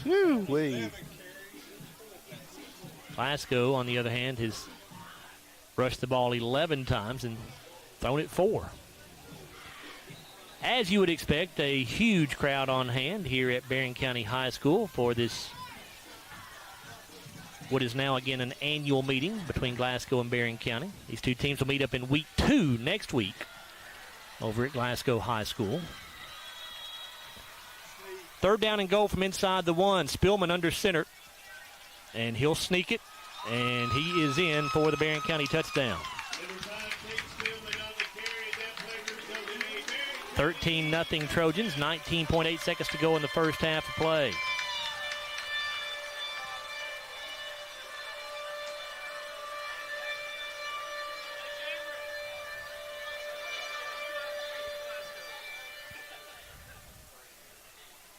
And the offense appears to be staying on the field here. I think Barren County's going to go for 2. Wow. Coach Myers obviously has a 2-point play he's very confident in here. He's got a good kicker, but choosing to go for 2. Spillman under center. Here goes Thomas in motion, going to give it off to him. Trying to get in off the right side, and he does, I think. Did he? He did. The 2-point conversion is good. We saw Dalen Thomas run that play for the Scotties last year a lot on that 2-point conversion. It was successful, and it's successful here for the Trojans. 15-0. Barren County now leads. 19.8 seconds to go in the first half of play. We'll give you that scoring drive here in just a moment. Bruce is tabulating all the numbers right now. But again, we told you Glasgow starts district play next week back at home at Hank Roy Stadium against the Adair County Indians. Adair County destroyed Franklin Simpson last week. 42-0, I think, was the final score in that ball game. It was certainly one that opened some eyes. That drive for Barren County, 11 plays, 54 yards, took 4 minutes and 46 seconds. It was a 1-yard touchdown run for the quarterback, Tate Spillman. For Spillman, that is his 6th rushing touchdown of the year, which leads the team. Actually, that was not Spillman, was it? That was Thomas who ran that in, wasn't it? Thomas ran the 2-point conversion. Okay, that's right, it was a quarterback. I'm sorry, yep, that's right. I'm sorry, my fault. And then Thomas did go in for the 2-point try, so it's 15-0. 19.8 seconds to go. Houchins on to kick it away. And what? It looked like, I don't know if that was an intentional onside kick, but it ended up being an onside kick, and Barren County recovers it with 18.9 seconds to go. I don't know if Houchins meant to do that or if it was just such a bad kick it turned into an onside kick, but either way, Barren County's going to get the football here, and they'll have 18.9 seconds to work with. They'll take it at the Glasgow 46-yard line. I mean, he's not really attempted to kick one yet. It was basically been squib kicks the entire time, and that time I think it was an onside kick, and the Scotties just weren't ready for it. I think that's how Houchins just kicks it, Chase. I don't think he kicks it deep much at all. Just, again, I don't know if that was intentional or not, but it worked out well for the Trojans. So we'll see if they can get anything done here in 18 seconds. They're going to probably try to get this down there in field goal position. 3 men wide to the right side, 1 man wide to the left. Spillman in shotgun here. Got Kearney to his right. Spillman wants to throw. Under pressure. Flushed out of the pocket. Rolling right. He's got a lot of room to run, and he will. He's got the 40, the 35, and he'll run out of bounds right at the 34-yard line, I think. 10 seconds to go.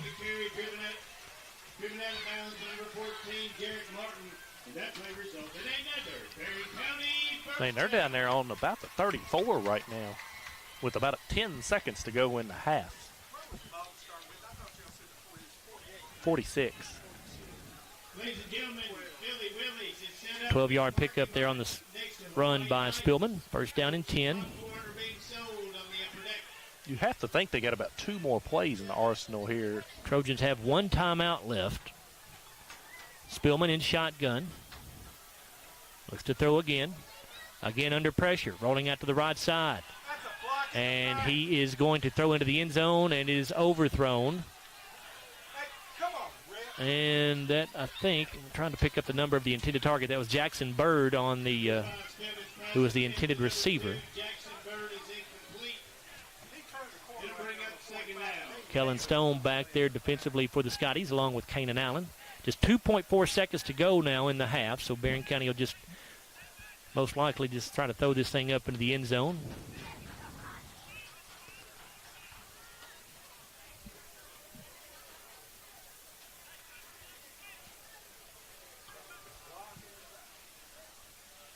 Spillman in shotgun, 2 wideouts to each side. Here's the snap. Spillman under pressure, and he'll be sacked back at the 45-yard line. That's Max Lee on the sack. That is how the first half will come to an end. Your score, Barren County 15, Glasgow nothing. And we'll come back in a moment on the Don Franklin Auto Halftime Show and take a look at the first half stats, which will be brought to you by McDonald's of Glasgow. 15-0 Trojans over the Scotties here at the break. And we're back after a 4-minute timeout here on WCOU Sports. When the classic flavors of bacon, lettuce, and tomato meet the classic goodness of Hardee's Frisco lineup, you get instant summer favorites. Introducing Hardee's Frisco BLT Angus Burger and Frisco BLT Hand-Breaded Chicken Sandwich. It's been an amazing 33 years. I've been blessed to have someone by my side that I can count on no matter what. Like 3 years ago when I had that car accident, you really came through for me. So I just want to say thank you, Alan, for being my Farm Bureau insurance agent. Kentucky Farm Bureau, big on commitment. Oh, he's been great too. Since 1980, Applebee's has been bringing great food and big smiles to Kentucky neighborhoods, just like yours in Glasgow. Their extensive menu of delicious comfort foods has something for everyone to love. And Applebee's loves to support the community and cheer on the Glasgow Scotties. Remember to stop by Applebee's on any Scotties game night in your Scotties attire and get 10% off your meal and non-alcoholic beverages. Eating good in the neighborhood at Applebee's, just off Happy Valley Road across from Walmart. At Don Franklin, we're about more than just selling cars. We're about families, generations of them.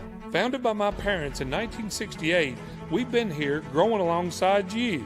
From the first family car to the newest model for the next generation, our values of trust, care, and commitment are in every handshake, every deal. With over 5,000 vehicles to choose from, check them all out at donfranklinauto.com. Don Franklin, driven by family.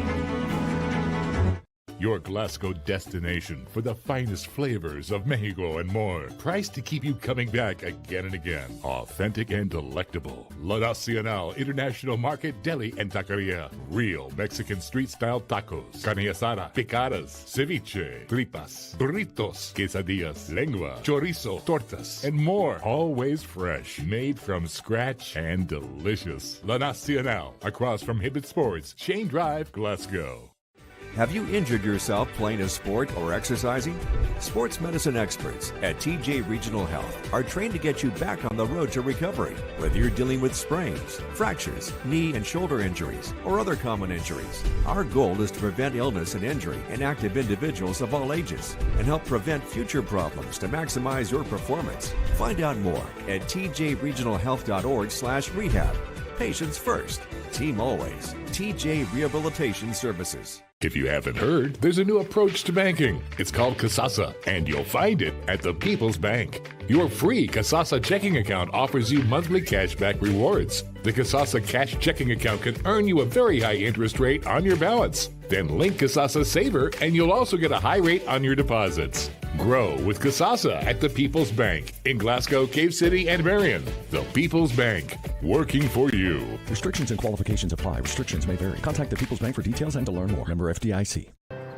Every morning in hardworking America, Hardee's biscuit makers rise to bake our original made-from-scratch biscuits. And now, mix and match 2 handcrafted breakfast biscuits, just $5. Find the best deals on the Hardee's app. Glasgow Scotties football on WCLU 103.1 FM and AM 1490. And video streaming free at WCLUradio.com and on the Glasgow Scotties and WCLU YouTube channels. Glasgow Scotties football, brought to you by Don Franklin Auto, Hardee's, Baird Private Wealth Management in Glasgow, La Nacional Restaurant, South Central Rural Telecommunications Cooperative, McDonald's, Aero Safety, Applebee's, The People's Bank, TJ Regional Health, and Kentucky Farm Bureau agent Joe Myers. It's time for the Don Franklin Auto Halftime Show.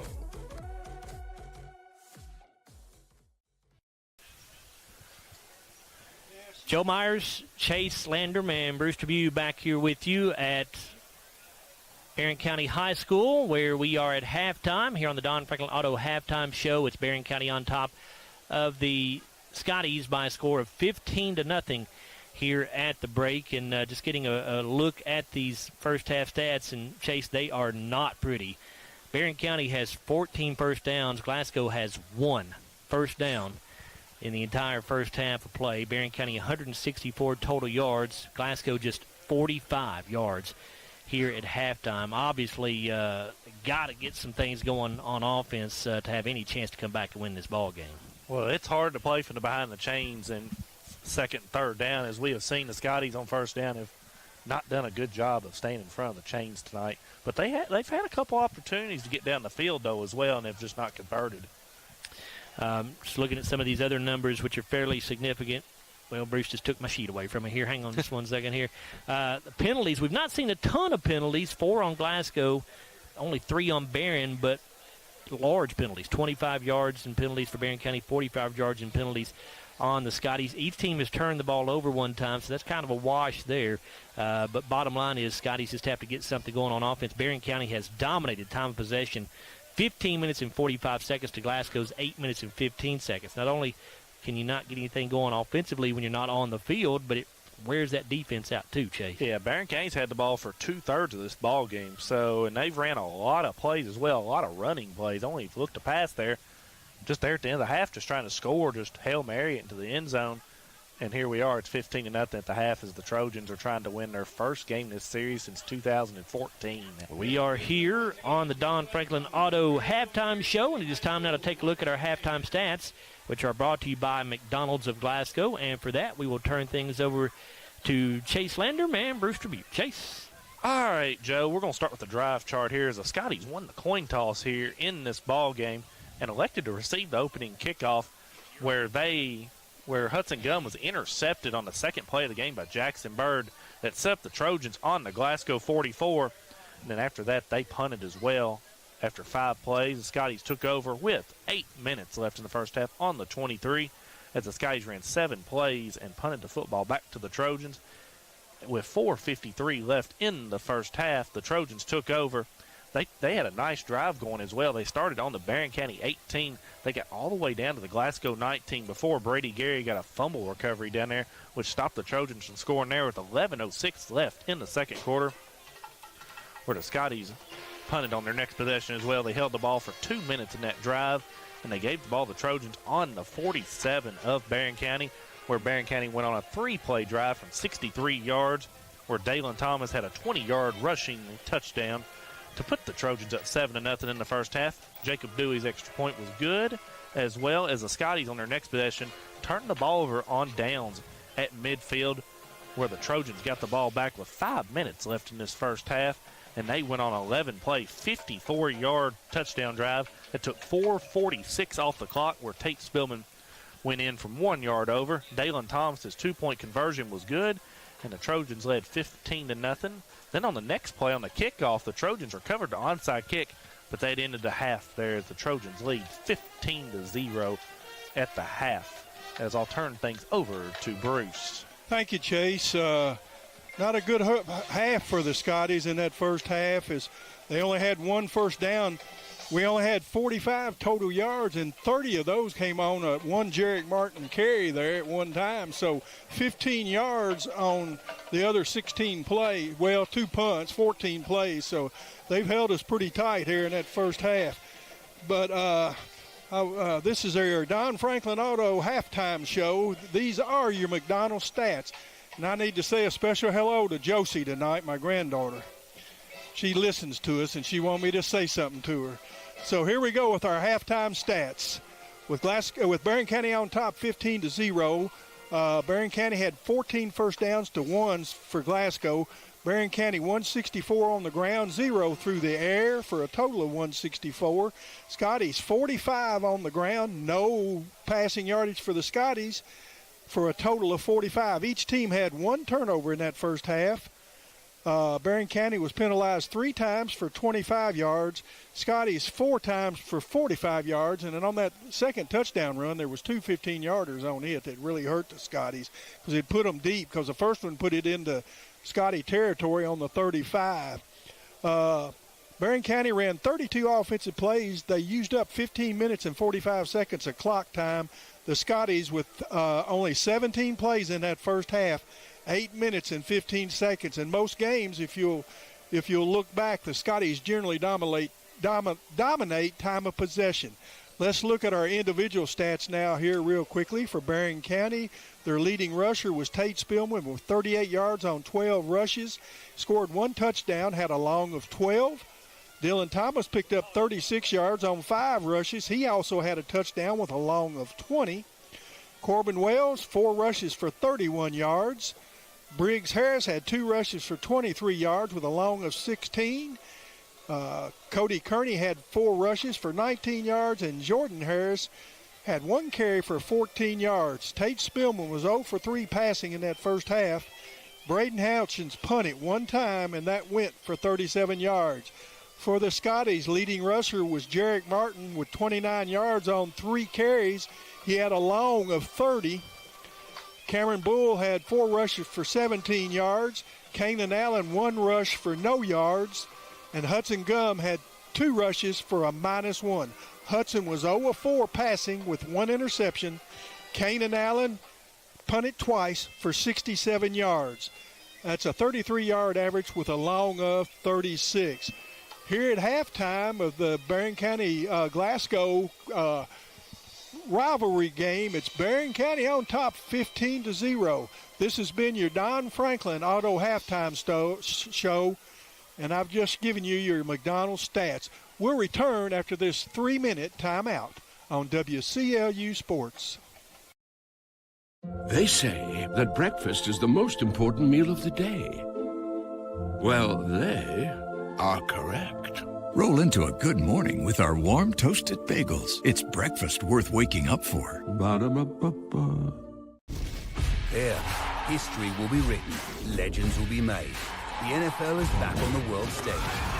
Kicking off in London, then Munich. It's smash mouth, in your face, lay it on the line, proud roaring football. Don't miss it, because this waits for no one. The NFL London and Munich games, only on NFL Network. The NFL Network is now on SCRTC Channel 124 and 424 for expanded TV customers, because there's no such thing as too much football. I'm Dan Fouch, branch manager at Baird Private Wealth Management in Glasgow. Our office recognizes that football and retirement share more similarities than you might think. The head coach, that's you. You are the ultimate decision maker when it comes to your finances. A successful retirement happens with support of a financial advisor, and that's where the quarterback comes in. A quarterback and financial advisor both pay close attention to the details and make the correct adjustments so that goals can be met. Call our office and speak with a financial advisor who can help you execute the plays to win in retirement. Since 1980, Applebee's has been bringing great food and big smiles to Kentucky neighborhoods just like yours in Glasgow.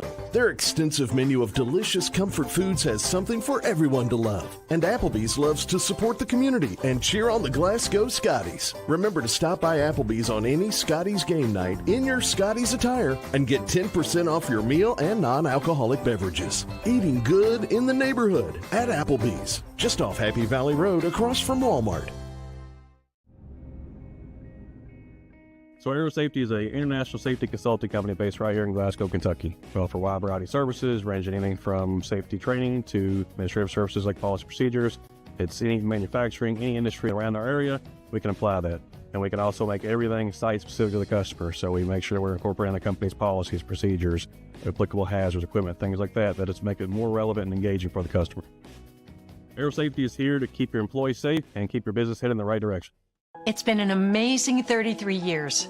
I've been blessed to have someone by my side that I can count on no matter what. Like 3 years ago when I had that car accident, you really came through for me. So I just want to say thank you, Alan, for being my Farm Bureau insurance agent. Kentucky Farm Bureau, big on commitment. Oh, he's been great too. They say that breakfast is the most important meal of the day. Well, they are correct. Roll into a good morning with our warm toasted bagels. It's breakfast worth waking up for. Ba-da-ba-ba-ba.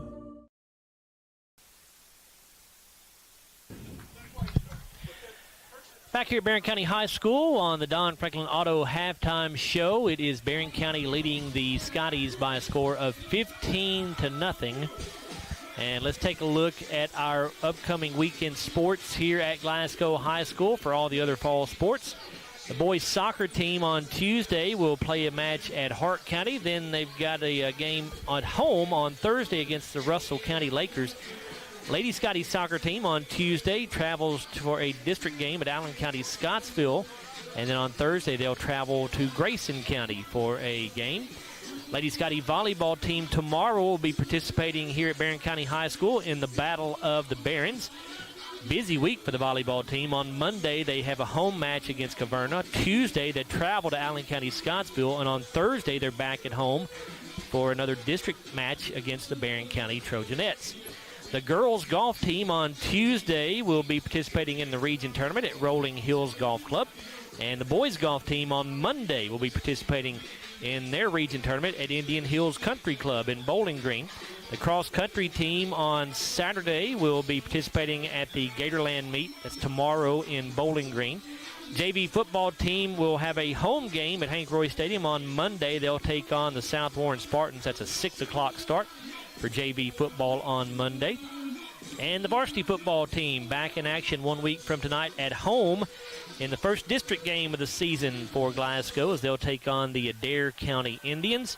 That'll be not only homecoming night at Glasgow, it'll also be Little League night. So a big crowd will be on hand, I'm sure, next Friday night as the Scotties take on Adair County. Pregame coverage for us will begin at 6:30. And as usual, kickoff slated for 7 o'clock. There at Hank Royce Stadium. And speaking of the boys golf team participating in the region tournament at Indian Hills on Monday, we just happen to have the boys golf coach with us, and that's Chase Landrum here, who's handling our color commentary tonight. Chase, tell me a little bit about how y'all's season's gone so far and what you're looking for in the region tournament down there on Monday. Well, I've got 12 players this year, which is a lot more than we've had in recent years, but I've got a lot more younger kids now, which is really good. We had a big senior-led group last year, which was really good. We had a really good year last year. This year, I knew we were going to take some lumps in the road, which as a program sometimes it happens. And you look to build on that for the future. So that's what we're doing right now is we're building the foundation for years to come. And I've got a lot of really good young players that are going to be up-and-coming stars in this golf program in the next 3 or 4 years. So this year, it's been a little bit of a rebuild, but I've got 12 hard workers out there that every time I'm out there, which has been very rare, but every time I'm out there, there's been a lot of kids out there practicing, trying to get better, which is, from a coaching standpoint, that's what you want to see. Is there a clear favorite in the region going into that tournament on Monday, or is it a 2 or 3 team race, or what do you think? So they take 2 teams out of the region, which I think between these 3 teams I'm going to name are the 3 I think that are the favorites. Is normally Bowling Green's usually a favorite, Greenwood's usually a favorite. I would give the nod a little bit to Allen County Scottsville because I feel like they've got 2 players that could possibly, it'll dictate if they probably make semi-stay as a team or not make it in their top 2. Now, that's a school that I would not have expected you to say, Chase. Does Allen County typically have a pretty good golf program? I'm not aware of it if they do. In recent years, they have had a pretty good golf program. They've got Eli Stamper, who's been pretty good for them as well. And then Bartland Rutledge, who's a junior, who's pretty good for them as well. So, and I've got a little known 8th grader here too, Griffin Jackson, who's going to be pretty good as well. He already is good, but he's pretty good. Yeah, I hear Griffin's name quite a bit. He's going to be awfully, like you said, already pretty good. He could whip my butt on the golf course right now, and I'd hate to see what he'll be in 2 or 3 years. Well, I said once he started beating me, I've told a lot of people this, that I would probably hang it up a little bit. Well, he beat me Wednesday. Did he really? He beat me Wednesday. I know what kind of golfer you are. Word on the street was he beat me, and there's little true facts behind that. So I know what kind of golfer you are, so if he beat you, that was a heck of a performance. I took it like a champ. I wasn't no sore loser. I took it like a champ, which was what you got to do. Larry, and you love to see it. Larry last week, and forgive us, folks, we've got a little time to fill here, but Larry last week was telling me that he had played golf with you and at the country club, and you had 9 birdies. I think he said you shot a 62 or 63, something like that. Is that right? Don't say that out loud too much. What do you mean? Well, you got to keep the handicap right now. Okay. I'm sorry. Did I blow that for you? Well, blow that for you? I'm sorry. Maybe nobody's listening. Hope not. Sorry about that. Wasn't even thinking about that, but. Anyway, so it's a region golf tournament. So that the girls and boys golf teams are basically getting ready to wrap up their seasons here. Even if somebody does make it to the region tournament, the state tournament I think is the next week. So just a couple weeks left in the golf season. Is that right, Chase? So we got semi-state possibly next week. Hoping I have a bunch of players there as well, and then got the state tournament on fall break at Bowling Green Country Club as well, which I'm pretty familiar of as a coach now, and playing it a long time ago now, it seems like. Yeah. As a Scottie, so. Well, we are about ready to get this second half underway here. Barren County's going to get the football to begin this half play. Again, the Trojans lead this thing 15-0 as we get this third quarter going. If you heard those halftime numbers, Glasgow with just a little over 40 yards of total offense, only 1 first down in that first half. So obviously got to find a way to get something going on the offensive end. The penalties for the Scotties on the first half was the hurtful one on that one drive, but if you're the Scotties, you've got to get a stop on defense here immediately. Yeah, Glasgow gave up 30 yards in penalties on the second scoring drive for Barren County. And Bruce just points out that Glasgow has the exact same number of penalty yards as they do total yards, so that is never a good stat. So Jared Malagon on to kick it away here, and it's going to go over the head of the Barren County deep men into the end zone. That'll be the first touchback of the season for Jared Malagon. So the Trojans will start first and 10 at their own 20-yard line. If we were in the NFL, they would start at the 30. But here in high school and college, you still start at the 20 or in high school, you start at the 20 on touchbacks. So Tate Spillman will relay the play to his teammates in the huddle here.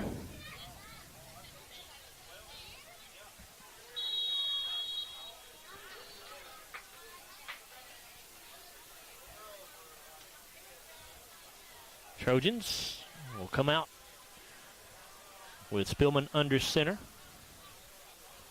Kearney and Harris in the backfield. Thomas, the wing back left side. He'll come in motion.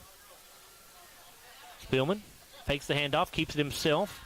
He's across the 25 and up to the 30-yard line, 31-yard line. That'll be 11 yards and a Barren County first down.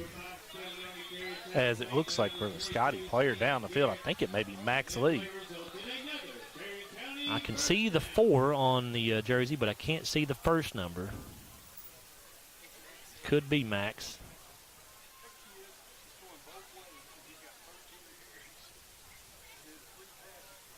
Max down, I think it is Max Lee. He's down on his belly, down around the 27-yard line. Hopefully he's okay. Of course, he came in as Glasgow's leading tackler on the season. He and Darren Geary, or Brady Geary, I did that last week, 2 weeks ago, I think. Not Darren, it's Brady. Darren's his father. But Brady and Max, the 2 leading tacklers on the team, and would certainly hate to lose Max, but he is not getting up anytime soon here. So we'll hope that he is okay. 11:50 to go here in the third quarter. That was the first play from scrimmage here in the second half for the Trojans.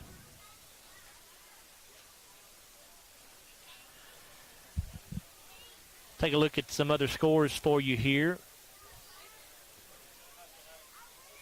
As we pull these up here, Louisville Manual leading South Warren 14-7 at halftime. It's Adair County over Monroe County 20-6 at halftime. Russellville and Franklin Simpson in a good one. Franklin leads 21-20 late in the second quarter there. It is Max Lee who's the injured player, and he is up and walking off the field, so hopefully that's a good sign. Walking on his own. Maybe he can come back and play the rest of this ball game, but we shall see. But that was an 11-yard gain on that first down as well to open the half for the Trojans, who have ran the ball really good in this ball game. Spillman now has 13 carries for 49 yards. That leads the team. And he plays both ways. He does. Starts at safety.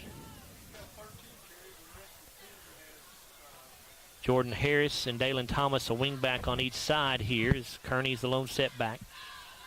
Bewley wide to the left. There goes Thomas in motion. Spillman will give to Kearney. Goes off left guard. Powers his way up near the 35-yard line for a 4-yard pickup. Met a host of Scotties on that play.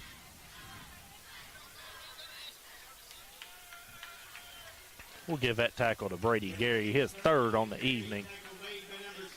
Hart County continues to be all over Butler County, 43-7. Of course, that's a district matchup in Glasgow's district.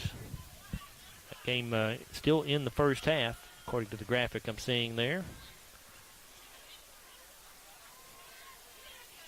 Second down, 6 here for the Trojans.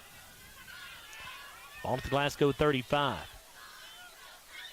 Kearney and Harris in the backfield. Here comes Thomas in motion. They'll give it off to him. Trying to get to the right sideline here, and he is going to carry a couple of tacklers across the 40 to the 43-yard line. They'll spot him at the 42. We'll give Garrett the tackle on that play. That's going to be his third on the evening. Pickup of 7 yards there, but Thomas really should have been stopped for a gain of maybe 3 or 4. Scotties, again, just having trouble tackling, and Max Lee is already back in the game for Glasgow, so glad to see that. Thomas, a wingback left side this time. Kearney and Harris in the backfield. Give to Kearney. Goes straight up the middle with it. Ball pops out, and Glasgow says they have it, and they do. Wow. Stephen Garrett coming up with that fumble for the Scotties. That's the first fumble the Scotties have recovered. Well, actually, it's the second because they recovered one in the first half as well on a snap that hit the man in motion. So the Scotties have recovered 2 fumbles in this ball game. The first 2 of those all season. First down and 10 for Glasgow as they take over after the turnover at the Barren County 43-yard line. The offense has to capitalize here on the short field. Martin, the wide out to the right side. Hudson Gum under center. Backs are in the I formation. Gum to throw off play action. Hudson looking to the right side at Martin. The pass thrown up, and did he catch it? He did. Jarek Martin brought that in somehow down around the 12-yard line over the top of 2 Barren County defenders. And there's the play you're looking for if you're the Scotties, as Gum throws a dart there to Jarek Martin in double coverage, who just leaped up and got it. Scotty's now in business at the 12. We talked about in the pregame what a good athlete Jarek Martin is, and he showed you right there as he just went up and snatched that football away from 2 Barren County defenders that were with him. Pickup of 31 yards on the play. First and 10 for the Scotties at the 12-yard line. Maybe that's a momentum swing the Scotties needed in this ball game. Deepest penetration of the night for Glasgow. Here comes Campbell in motion, and the Scotties jump off sides. So 5-yard penalty on Glasgow. So you hope that doesn't hurt, as that backs you up to make it 1st and 15 now. Put the football back at the 17-yard line. The games I've been to, Joe, the Scotties have gotten down here in the red zone and then have had a couple costly penalties, I feel like, that kept them from scoring on some drives. They have had a couple of games here, the last 2 games specifically, where they've really had trouble finishing drives once they get down inside the 25-yard line. You're looking to get this ball in Jarek Martin's hands probably again as well. Martin's a wide out on the right side. Bull over there with him. He's in the Wildcat. Bull in motion. Oh, it is Martin. It's Martin in the Wildcat. Yeah, he's got the 15. He's got the 10. He's got the 5, and he is into the end zone. Touchdown, Scotties. But a flag is down back at the 17-yard line. Oh, that was a perfect play there, getting Jarek in the Wildcat, and they're going to get somebody probably for a hold here for the Scotties and wipe it out. Holding on Glasgow. So now Scotties get down to the 12-yard line, and they have now amassed 15 yards in penalties. It'll be first down and 25. The ball backed up to the 27-yard line. I mean, do you just go back to it again because he went untouched right there into the end zone? You heard Jeff Garman in the pregame talk about the fact that the Scotties keep shooting themselves in the foot, and they're doing it again.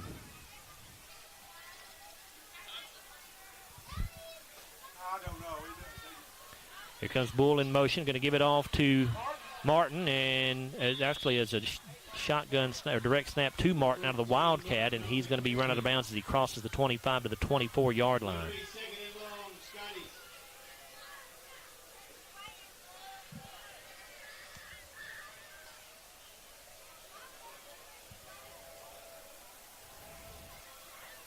How many carries does Jarek have tonight, Bruce?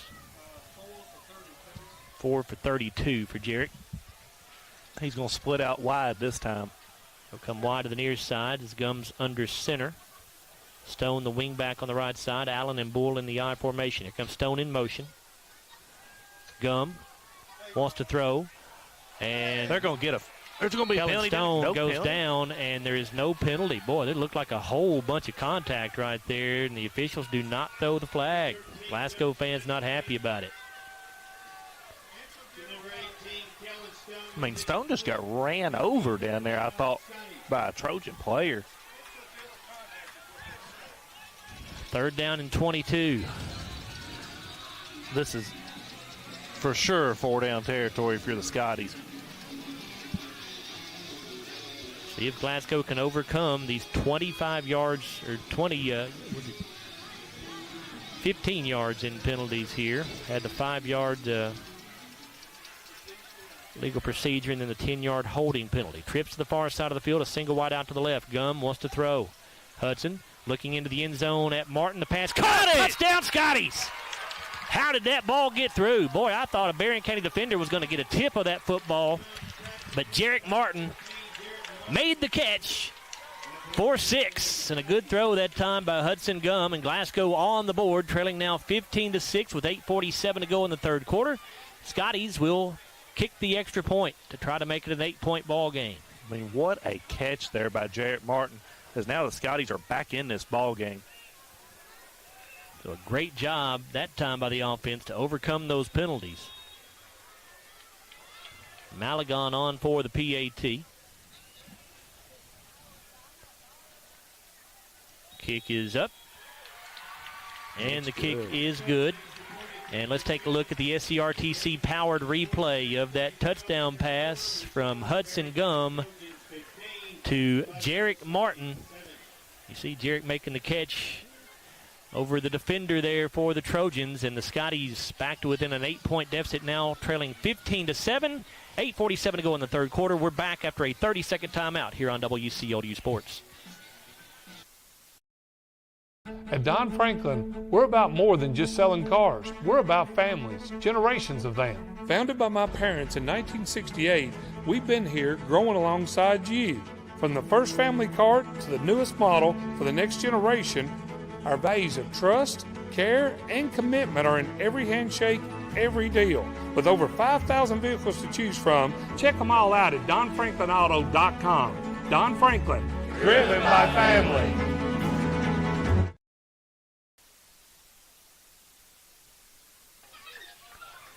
As we come back to action, Jared Malagon going to have his 2nd consecutive touchback as he kicks the football over the head of the deep man for Barren County, goes into the end zone. So 1st and 10 for the Trojans at their own 20. Scotties were able to take advantage of that Barren County turnover. It's a 4-play, 43-yard drive that took 1 minute and 48 seconds. Jarek Martin catches a 24-yard touchdown pass from Hudson Gum. The kick good for Malagon. 15-7, Barren County in front. Well, ladies and gentlemen, it's now a ball game. All of a sudden. We'll see if the Trojans can respond here as Bewley goes wide to the left side. Wells and Thomas in the backfield. Briggs Harris is the wing back. Give this off to Thomas. Big hole off the right side, but it closes up quickly. That's Cam Bull making the tackle right there, Chase. That's his first of the evening, and he's kind of had a quiet night, I feel like, for the Scotties. The intensity, I feel like, for the Scotties opening up this 3rd quarter is a little bit more definite. Pickup of 3 there. It'll be 2nd down and 7.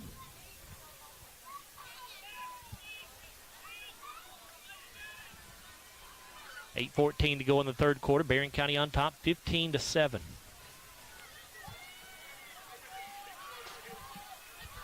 Wide out to the left side. Again, Thomas and Wells in the backfield. Harris goes in motion. That's Briggs Harris.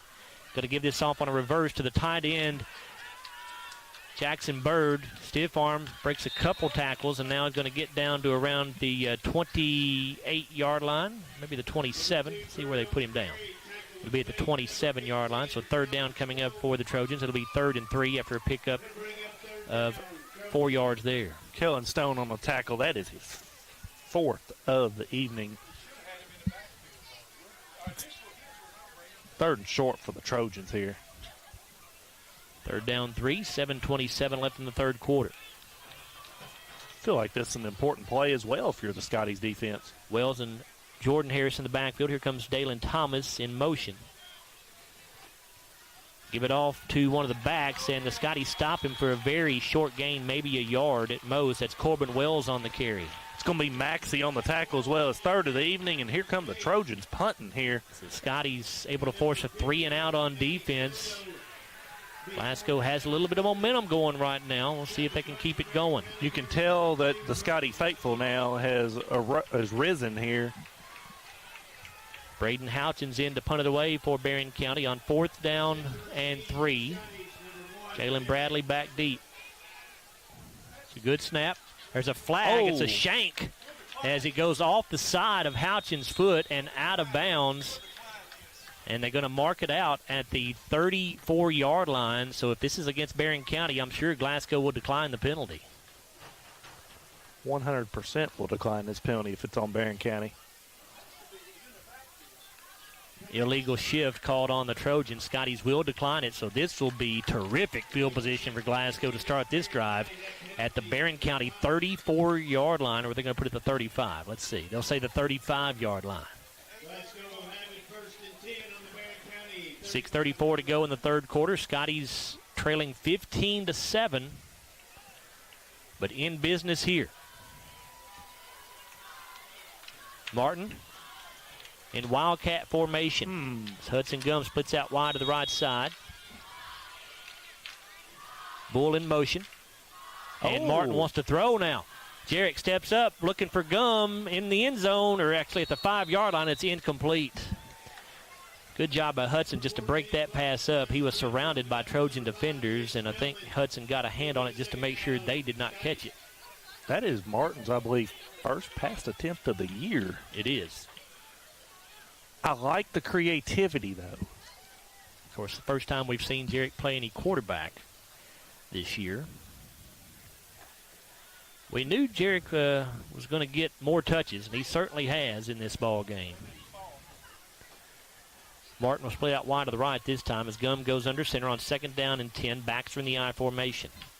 Gum gives to Bull, and he is hit immediately. Somebody missed a block right there for the Scotties as Bull's going to be taken down for a 2-yard loss. It'll be 3rd down and 12. Boy, Cam has had a tough night running the football. He's carried it 6 times for 15 yards. Going to be Houchins on the tackle for the Trojans, his 2nd of the evening, as the Scotties are now in 3rd and long. Don't have to get it all right here. You're probably in 4-down territory, so if you can get half of it here at least to make 4th down a little bit more attainable. Got 10 on the play clock, and Scotties are just now getting to the line. Going to have to hurry here. You'd hate to burn a timeout this early. Down to 3. Gum does get it snapped. Hudson rolling out to the right side, and a flag is down at the snap. They stop play. This must be a false start on Glasgow, maybe. Let's see. Legal substitution? It is a false start called on the Scotties. That'll make it 3rd and 17. The penalties starting to pile up again for Glasgow. It is now the 7th of the night for 65 yards.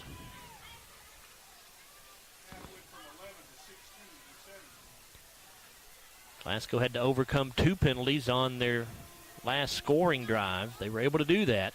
See if they can do it here. 3rd down and 17 now with the ball backed up to the 43-yard line. And that might have taken you out of 4-down territory if you don't get a good chunk of yardage right here. I would say it probably did. Probably did, but if you don't get this, maybe you can pin Barren County deep in our own territory. 3 receivers right, 1 to the left. Gums in shotgun. Bull in the backfield with him. Hudson rolling out to the right. Lets it go. He's hit as he throws, and it's incomplete. Oh. I think it was intended for Kanan Allen. but Kellen Stone was in the passing lane, and Kellen thought it was intended for him, and he reached up and knocked the pass down. So it'll be 4th down and 17, and the Scotties will have to punt this thing away. So Glasgow, boy, tough break there, not able to take advantage of starting at Barren County's 35-yard line. The Scotties went backwards. They lose 7 yards on that possession.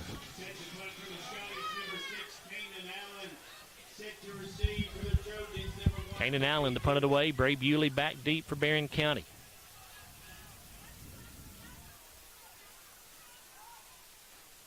Good snap from Hudson Gum. Allen gets it away. High punt. It'll be caught on a fair catch at the 14-yard line by Bray Bewley. A punt of 28 yards with no return. We have a timeout here for an injury. Looks like a Glasgow player is down with a cramp. It's Allen. Is that Kanan Allen? Good sportsmanship here by the Barren County players as they're trying to stretch him out. Now they are replaced on that job by assistant coach Stephen Buford for the Scotties. Trainer John Vaughn out there as well. 5:07 to go in the third quarter. Barren County 15, Glasgow 7. We expected a tight ball game here, and it's been that way. Barren County led 15-0 at halftime.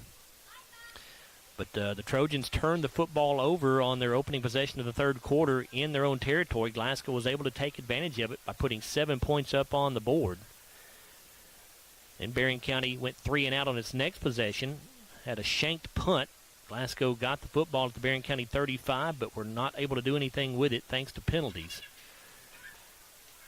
And now Barren County about to take over at their own 14-yard line, 1st down and 10.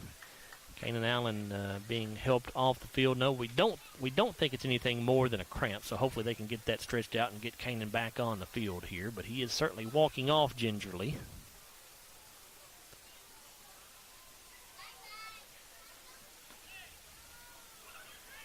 Barren County will take over on downs, 1st and 10 from their own. Scotty's defense has been really good in this second half so far. Need another stop.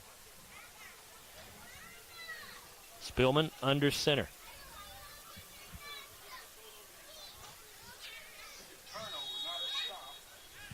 Thomas, the wingback on the right side. Jordan Harris, Cody Kearney in the backfield. Give it off to Harris. He gets hit in the backfield and dropped. Great penetration by the Scotties.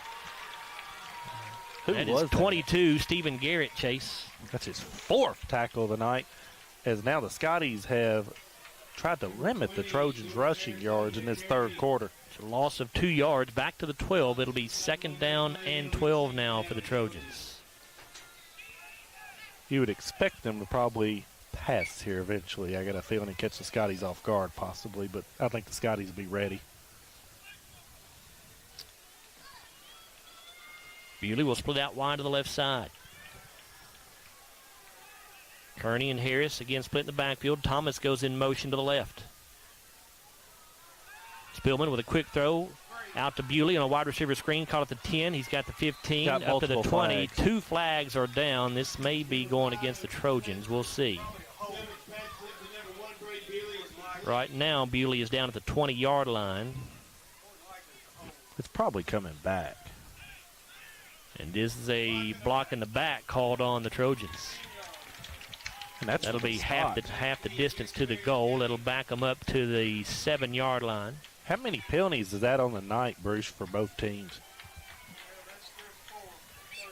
Barren County now penalized 4 times for 30 yards. Scotties have 7 for 65.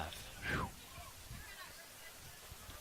They've all been big penalties for both teams as well. It's not been like it's been a false start for 5 yards. 2nd down 17 here for the Trojans. They're backed up at their own 7. Harris goes in motion from his wide receiver spot this time. Spillman in shotgun. He wants to throw. Under pressure, setting up a screen. It is incomplete. Ball got tipped by one of the rushing linemen there for the Scotties. As the Scotties brought the house right there, too, as well. Barren County was trying to set the screen up, but because of the heavy pressure, Spillman was not able to get a good throw out. Third down 17 now. Clock stopped with 3:48 to go in the third quarter. Barren County in front, 15-7. Well, Spillman had to get rid of that ball because he had about 4 white jerseys looking at him, or it's going to be a safety. Trojans break the huddle with 9 on the clock. Going to have to hurry to get this one off as they come to the line of scrimmage with 5. Spillman under center. The backs are split.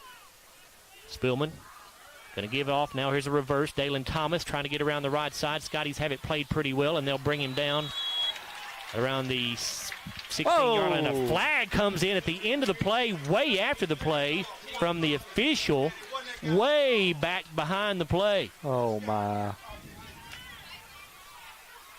I mean, that come in at least 4 or 5 seconds after the play. Face mask called against Glasgow. They're going to get that on Jarrett It's Martin. just a 5-yard variety, though, so it will not be a personal foul, not be a first down. But they will repeat third down here. You know what?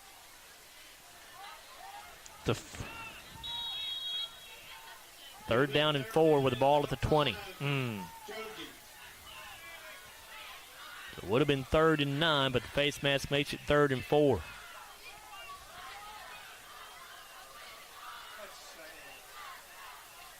Harris and Kearney split in the backfield with Thomas the wing back. He'll go in motion to the left side. Bewley's the wide out that way. Spillman wants to throw under pressure and gets away. Ball comes out, and Glasgow got on it back at the 5-yard line. Getting on that fumble for the Scotties, Xander Contreras. Big play there by the Scotties defense.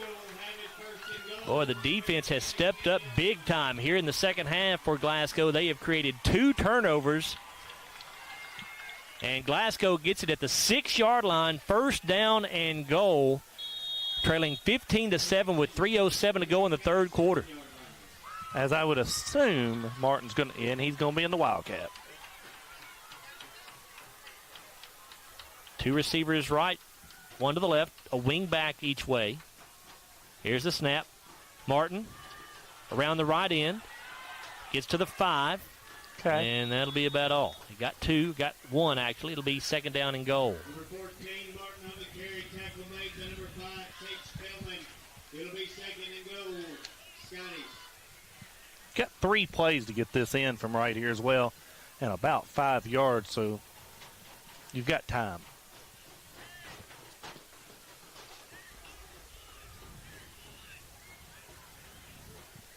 Martin going to split out wide to the left this time with Gum under center. Backs are in a broken eye formation. Somebody went the wrong way. Hudson Gum just now turns it upfield, and he's going to get it down to the 2-yard line. I don't know which back went the wrong way, but somebody did. Either that or Hudson turned the wrong way to pitch it, but Hudson did a good job at least picking up positive yardage. He gets it down to the 2, so it'll be 3rd and goal from there. Dakota Wade on the tackle for the Trojans. His first of the evening as the Scotties have the ball on the 2. 3rd and goal. 15-7 Trojans, 1:55 to go in the third quarter. I'm going to say Martin's in Wildcat formation here. No. And we had a short snap to one of the up men, and he did not get in. Barren County played that very well. Scotties went with a little trickery that time. Snapped it to Hudson Gum, who was lined up as one of the up men back there. It'll be 4th down and goal from the 2. That was Colton Thomas' second tackle of the evening. This is the play of the ball game for the Scotties.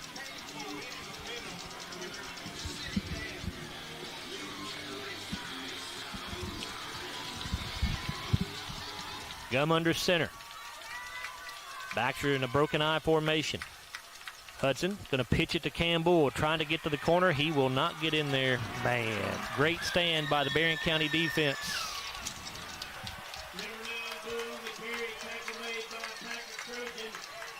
Boy, the defense, the Glasgow defense has given the offense 2 golden opportunities, and they have not been able to take advantage.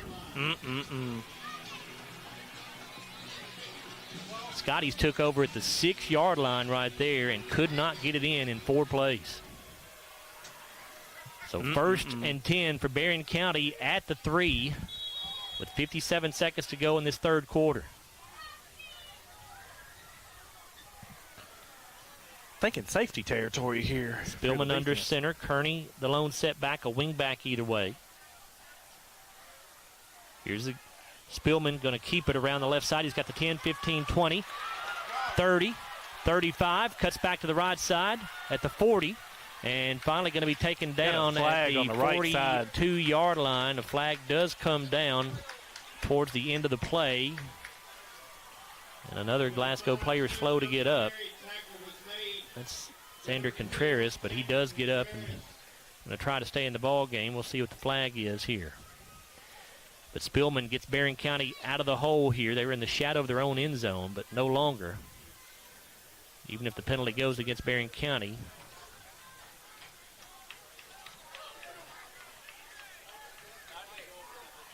Not really Bruce, what did he just eligible indicate? Player downfield? But they're going back 15, whatever it is.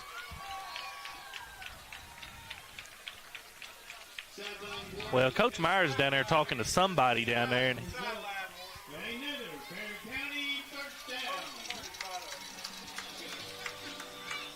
ball going to be moved back to the 26-yard line after the penalty. Actually, it may have been their second because they're moving everybody back down here on the Trojan sideline. I think it was just their first one, Chase. Yeah, I don't know what they marked off there, but either way, it's a Barren County penalty, but it is still a first down, 1st and 10 at their own 26-yard line. 28 seconds to go in the third quarter. Harris and Kearney in the backfield. They give to Kearney. Goes up the middle with it across the 30 to about the 32-yard line. It's going to be Gary on the tackle, his 4th of the evening. This is probably going to end the third quarter. 15-7, Barren County on top of Glasgow as we go to the final 12 minutes of play. We're back after a 1-minute timeout here on WCLU Sports. Your Glasgow destination for the finest flavors of Mexico and more. Priced to keep you coming back again and again. Authentic and delectable. La Nacional International Market Deli and Taqueria. Real Mexican street-style tacos. Carne asada, picadas, ceviche, tripas, burritos, quesadillas, lengua, chorizo, tortas, and more. Always fresh. Made from scratch and delicious. La Nacional. Across from Hibbett Sports, Shane Drive, Glasgow. Have you injured yourself playing a sport or exercising? Sports medicine experts at TJ Regional Health are trained to get you back on the road to recovery, whether you're dealing with sprains, fractures, knee and shoulder injuries, or other common injuries. Our goal is to prevent illness and injury in active individuals of all ages and help prevent future problems to maximize your performance. Find out more at tjregionalhealth.org/rehab. Patients first, team always. TJ Rehabilitation Services. 15-7 lead for Barren County as we get this fourth quarter underway. The Trojans have the football at their own 32-yard line. 2nd down and 4 coming up. Joe Myers alongside Chase Landrum and Bruce Trevue with you. I invite you to stay tuned at the end of this ball game for the Don Franklin Auto postgame show. Stats through 3 quarters of play. Barren County 17 first downs. Glasgow still just has 3 first downs in the game. 228 yards rushing for Barren County. They don't have a single passing yard yet. Glasgow 50 yards rushing, 55 passing, a total of 105. Spillman sets up under center here. Thomas coming in motion. Going to give to him around the left side. He's going to get cut down before he can get to the 40-yard line, but that will be enough for a Barren County first down. Scotties have had a little trouble defending that play all night long. The tackle's going for Kellen Stone, his 5th on the evening. Ball at the 39-yard line there after the first down picked up by Dalen Thomas.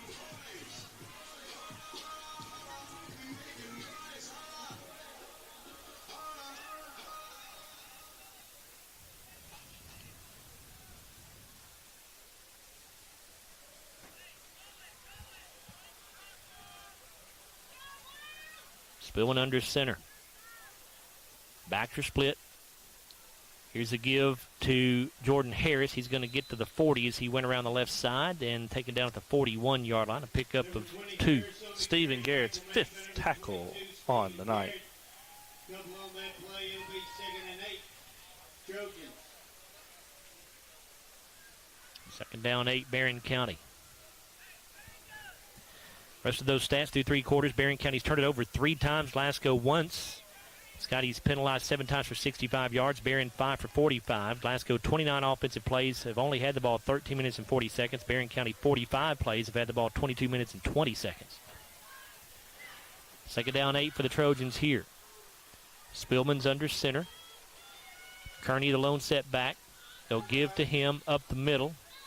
And fairly short yardage. Got 2 more, it looks like, to the 43. It'll be 3rd down and 6. Contreras on the tackle for the Scotties. His 4th on the evening is now. The Trojans are in 3rd and medium here as the Scotties looking for a stop as the clock is ticking.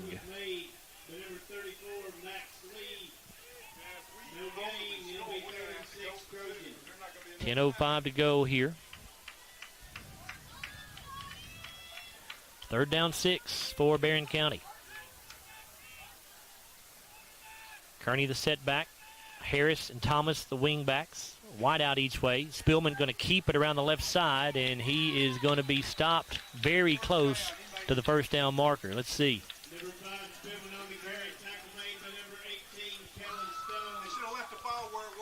Stone's going to get the tackle, his 6th of the evening, and they are going to... It will be a Barren County first down. The ball at the 49-yard line. He got just enough.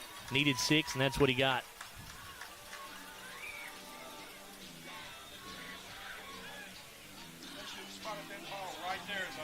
First and 10 Trojans at their own 49, 9:32 to go. They lead 15-7.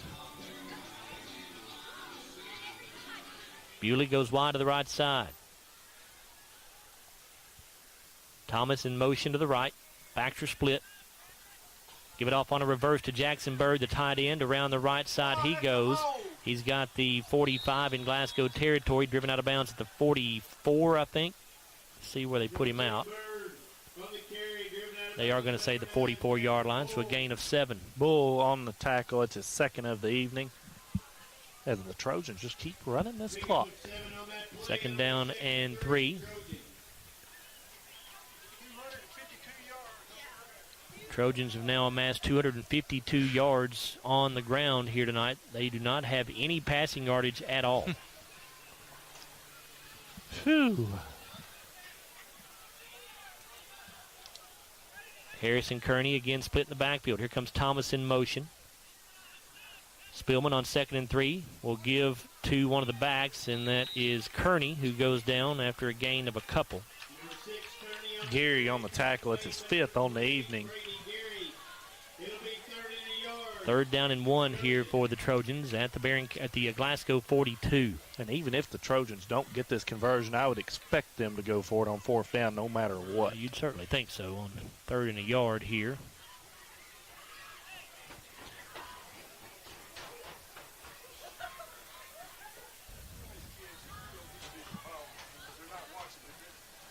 Spillman under center. It'll be a quarterback sneak. He's got huge yardage again on a quarterback sneak across the 45 or the 35, excuse me, to the 37-yard line. Kellen Stone's 7th tackle of the evening. And back it up to the 38 instead of the 37. Or the 33 instead of the 32, I meant to say.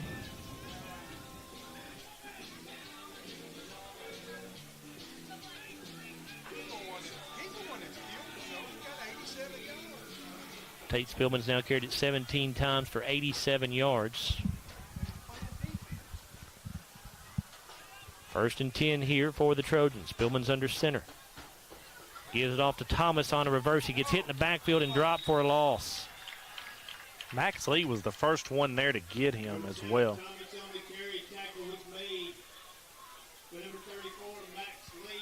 It's going to be Max's 5th tackle of the night as well, as this is a big play right here for the Scotties on 2nd and long, as the clock is now down to almost 7 minutes left in the quarter. 2nd down and 13 here. Trojans, after that loss of 3 yards, back at their own, at the Glasgow 36-yard line.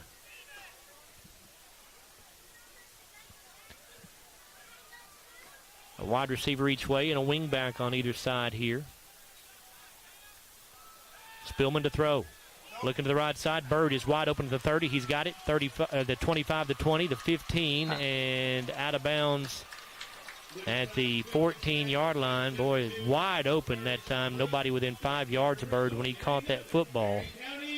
And the Trojans now inside the 15 at the 14-yard line. Where they have coughed up the ball down here a couple times in the red zone in this half as well.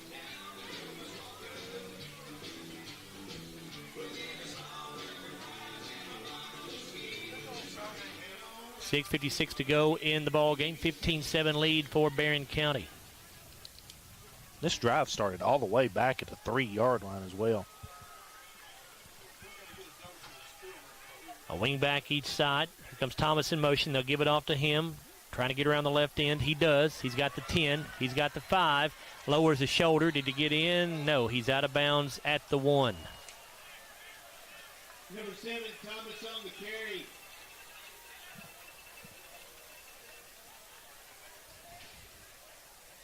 And that play will result in another Barren County first down. First and goal for the Trojans. Barren County with a touchdown here going to make things difficult on Glasgow. It would be a 2-possession lead.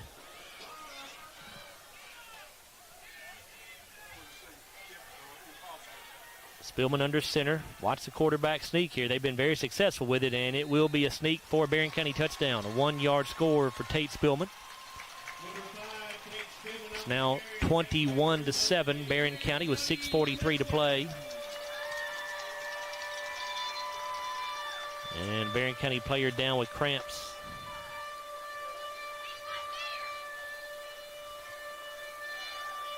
Two of them down with cramps, actually.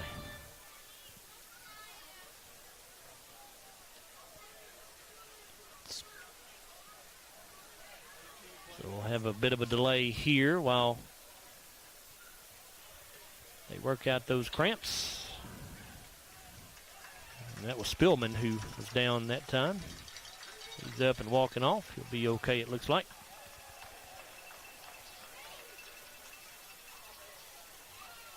And with a 14-point lead here, Barren County, it looks like may go for 2. We're going to bring in to try to make it a 16-point advantage here. We'll see who the quarterback's going to be on this play. It will not be Spillman. He has to come out for at least one play. Briggs Harris will be the quarterback.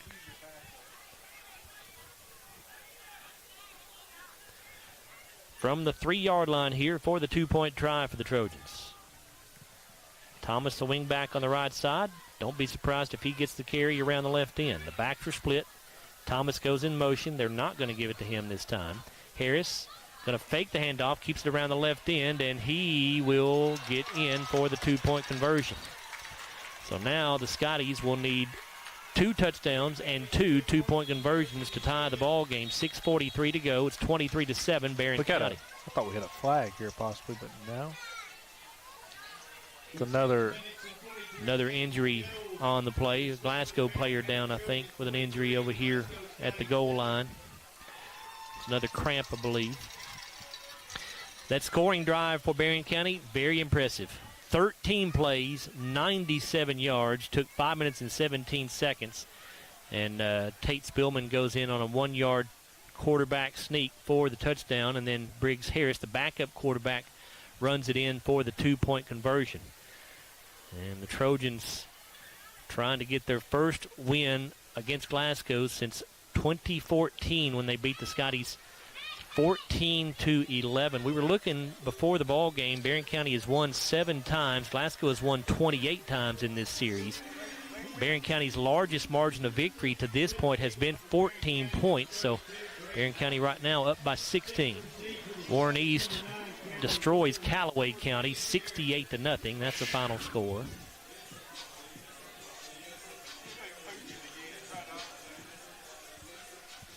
Braden Houchins will kick it away.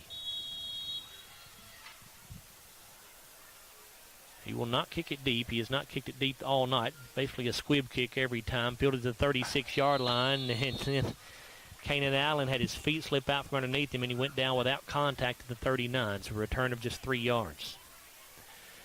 Scotties have their work cut out for them now, down 23-7 with 6:40 to play. Going to have to get things done quickly. Just going to have to throw a lot of passes now. They're going to throw a lot of passes, get a touchdown, and they're going to score 2 touchdowns and 2 two-point conversions. 3 receivers to the near side, a single wide out to the left. Gums in shotgun. Campbell, the running back. Gum to throw. Looking to the right side. Pass caught by Martin at the 50-yard line. He'll turn and get to the 48 in Barren County territory. I mean, Barren County's honestly probably in prevent defense right now as well. Wells on the tackle for the Trojans. That's going to be his 4th on the evening.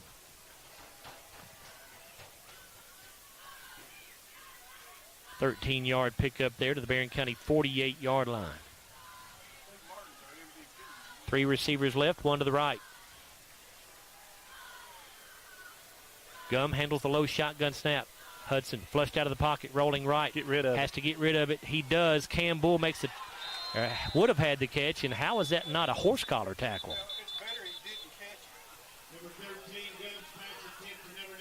They just pulled Bull down by the back of his jersey, and now Cam is down and injured.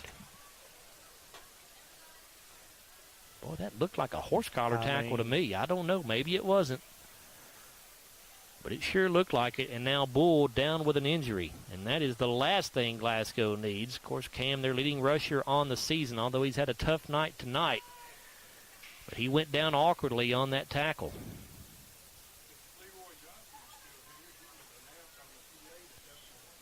.5:56 to go in the ball game, 23-7.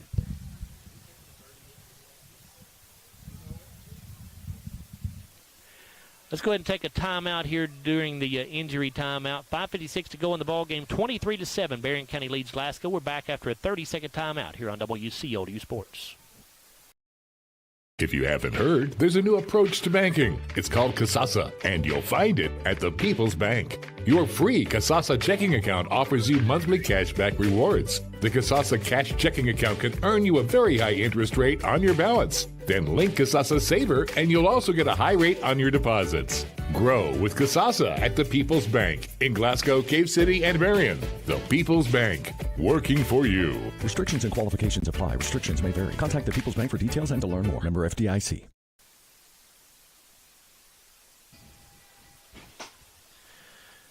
They are trying to get Cam up now as we come back from the break, and he will put very little weight on his left leg.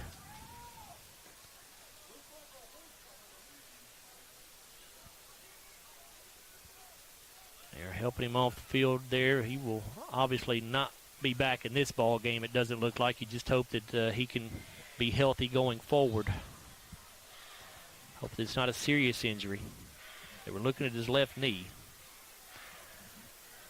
Second down 10 here for Glasgow at the Barren County 48-yard line. Scotties trail 23-7, 5:56 to play. Hudson Gum under center. Heller in there at tailback. Gum off play action, wants to throw and got hammered. He never saw the defender, and that's going to be flag and unsportsmanlike conduct on Nolan Harlow for Barren County, who decided to celebrate after the sack. Well, that's going to be 15 yards at the end of the play. Coach John Myers will not be happy about that, I can guarantee you.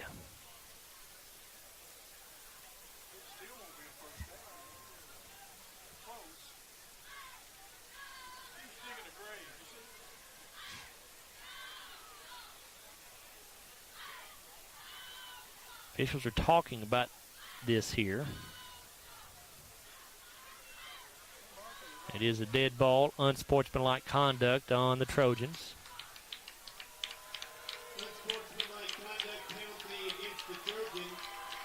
I mean, Scotty still have a little life right here, though. That's a big penalty on the Trojans. Not a first down, but it makes it 2nd down and 1. It moves the football to the 39-yard line. 3rd down and 1, excuse me.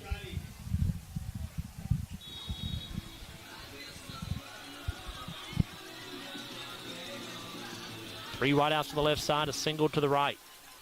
Gum in shotgun formation. Ryder Heller will motion out of the backfield. Gum under heavy pressure, setting up a screen. It was intended for Jarek Martin, but Hudson, with all the pressure, couldn't get anything on the football much and made an errant throw. 4th and 1. This is the ball game right here.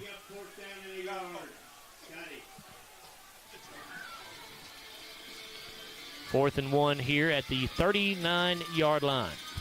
It's 5:31 to play. Greenwood defeats Warren Central 49-18. That is a final score.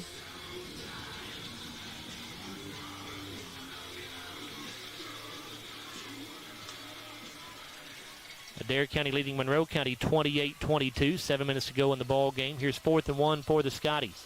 Hudson Gum in shotgun.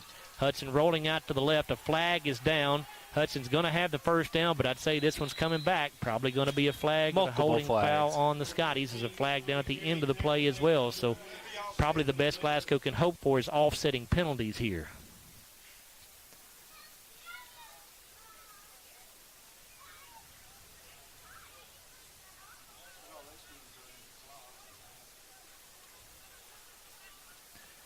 Officials trying to sort this out.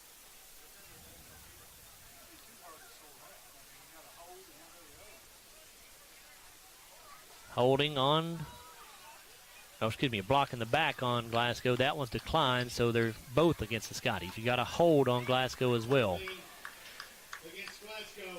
So once again, a penalty kills the Scotties. It's going to make it 4th down and 11 now. Wipes out what would have been a Baird Private Wealth Management first down. Scotties have 8 penalties for 80 yards.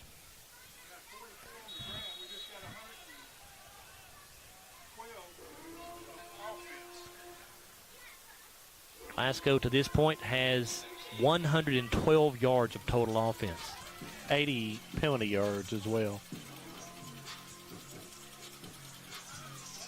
4th down and 11 for Glasgow. This is pretty much the game. They trail 23-7 with 5:03 to play. Got to figure out a way to get it. And Scotties are going to burn a timeout to make sure they have the play they want here. This timeout brought to you by Applebee's. And make sure you swing by Applebee's tonight and get 10% off your meal and non-alcoholic beverages just by showing up in your Scotties attire and eating good in the neighborhood. Again, next week, Glasgow begins district play with a contest against the Adair County Indians there at home. Trying to take a look at some other scores that have come across here. It is Louisville Manual leading South Warren 28-7. Wow. After 3 quarters of play. It's Adair County over Monroe County 28-14 through 3 quarters. Franklin Simpson now leads Russellville 35-20 after 3 quarters of play.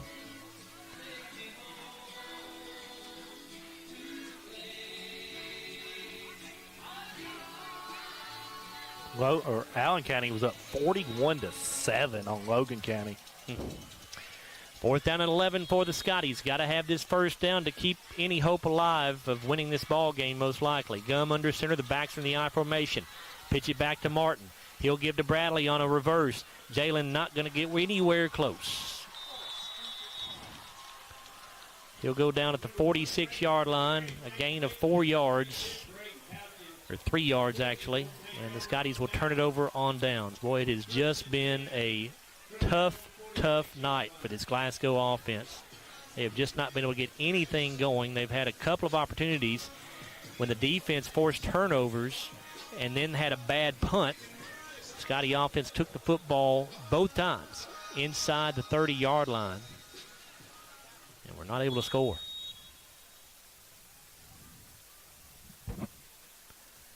.449 to go here. Barren County on top, 23-7. Backs are split.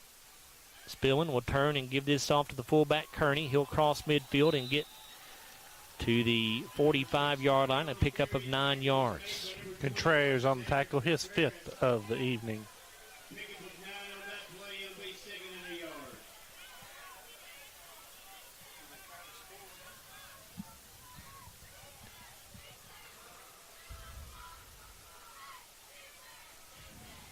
Trojans not going to be in any hurry here, obviously, with a 16-point lead, down to 4:17 to go now. 2nd down and 1 for them at the Glasgow 45.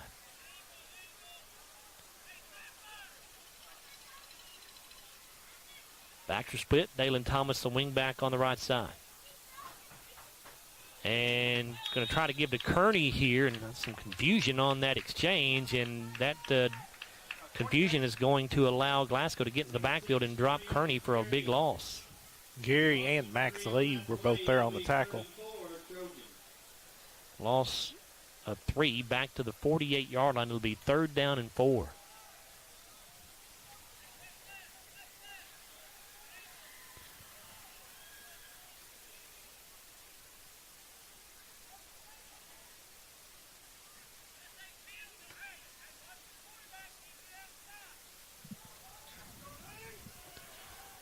.321 to go. Here comes Thomas in motion. Give it off to him on 3rd down and 4. He's going to have a first down as he carries a tackler across the 45 to the 41-yard line. Peyton's going to get the tackle for the Scotties, his first of the evening. As that first down for the Trojans will probably do it.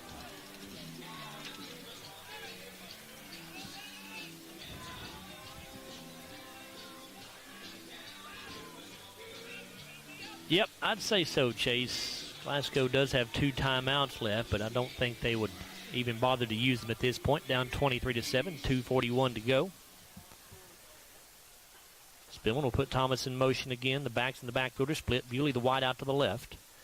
And Spillman going to keep it after faking. He'll go around the left side and get wrapped up at the 38-yard line. Pick up a 3. Kanan Allen, 6th tackle of the evening.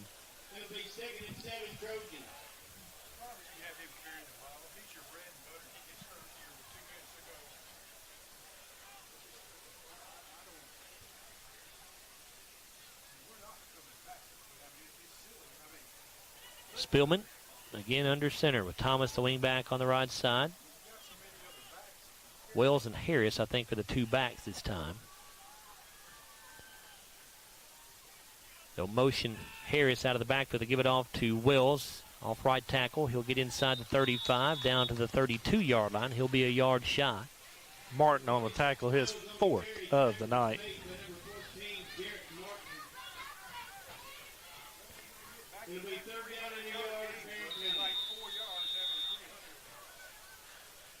And a timeout taken here by Glasgow.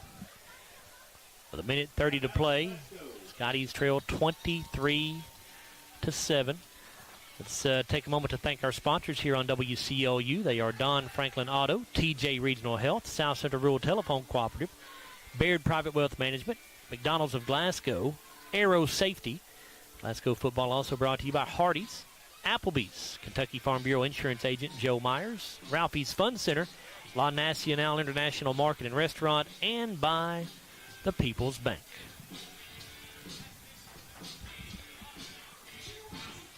Minute 30 to go. Barren County on their way to victory number 8 in this series. So Glasgow will now lead the series 28-8. Barren County, if this score holds, will have their largest margin of victory ever in the series. Previous to this, it had been a 14-point win. Their first win since 2014 in this series. Of course, there was a hiatus between 2017 and 2022 seasons, so Glasgow had come in winning 3 in a row. 3rd down and a yard. Spillman will take the snap. Be another quarterback sneak. He's got his first down to the 26-yard line. The Trojans can just take a knee here if they want to and run this clock out now a couple of times. Landon Martin on the tackle, his first tackle of the night. And I'm assuming it's going to be victory formation. Barren for the County Trojans. is going into victory formation here, so this is going to be the final score at 23-7. Inside of a minute to go now with 13 seconds on the play clock. Spillman will snap it once it gets down to 2 or 3. There's the snap and the knee. We'll have to do it one more time.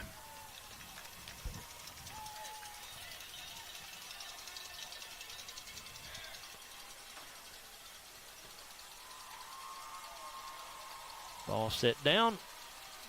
And actually, they don't have to snap it again. So that's going to do it. Barren County Trojans will pick up a 23-7 victory over the Glasgow Scotties here at Trojan Field. Again, Trojans get their first victory in the series since 2014. It ends Glasgow's 3-game winning streak in the series, and this will be the largest margin of victory ever in the series for Barren County at 16 points. Scotties now lead the series 28-8. Barren County improves to 5-0 on the year. Glasgow now dropping to 3-2 with consecutive losses, and they'll try to rebound next week against a very good Adair County team at Hank Roy Stadium in the first game of district play this season. We'll come back in a moment on the Don Franklin Auto postgame show, where we will take a look at our McDonald's final stats of the game. Also, we'll tell you about our Hardee's Hot and Fresh play of the game and the Kentucky Farm Bureau Insurance agent Joe Myers player of the game as well. And we'll also have a conversation with Glasgow head coach Jeff Garman. Barren County wins it 23-7 over the Scotties. We are back after a 4-minute timeout here on WCOU Sports. When the classic flavors of bacon, lettuce, and tomato meet the classic goodness of Hardee's Frisco lineup, you get instant summer favorites. Introducing Hardee's Frisco BLT Angus Burger and Frisco BLT Hand-Breaded Chicken Sandwich. There, history will be written, legends will be made. The NFL is back on the world stage. Kicking off in London, then Munich. It's smash mouth, in your face, lay it on the line, proud roaring football. Don't miss it, because this waits for no one. The NFL London and Munich games, only on NFL Network. The NFL Network is now on SCRTC Channel 124 and 424 for expanded TV customers, because there's no such thing as too much football.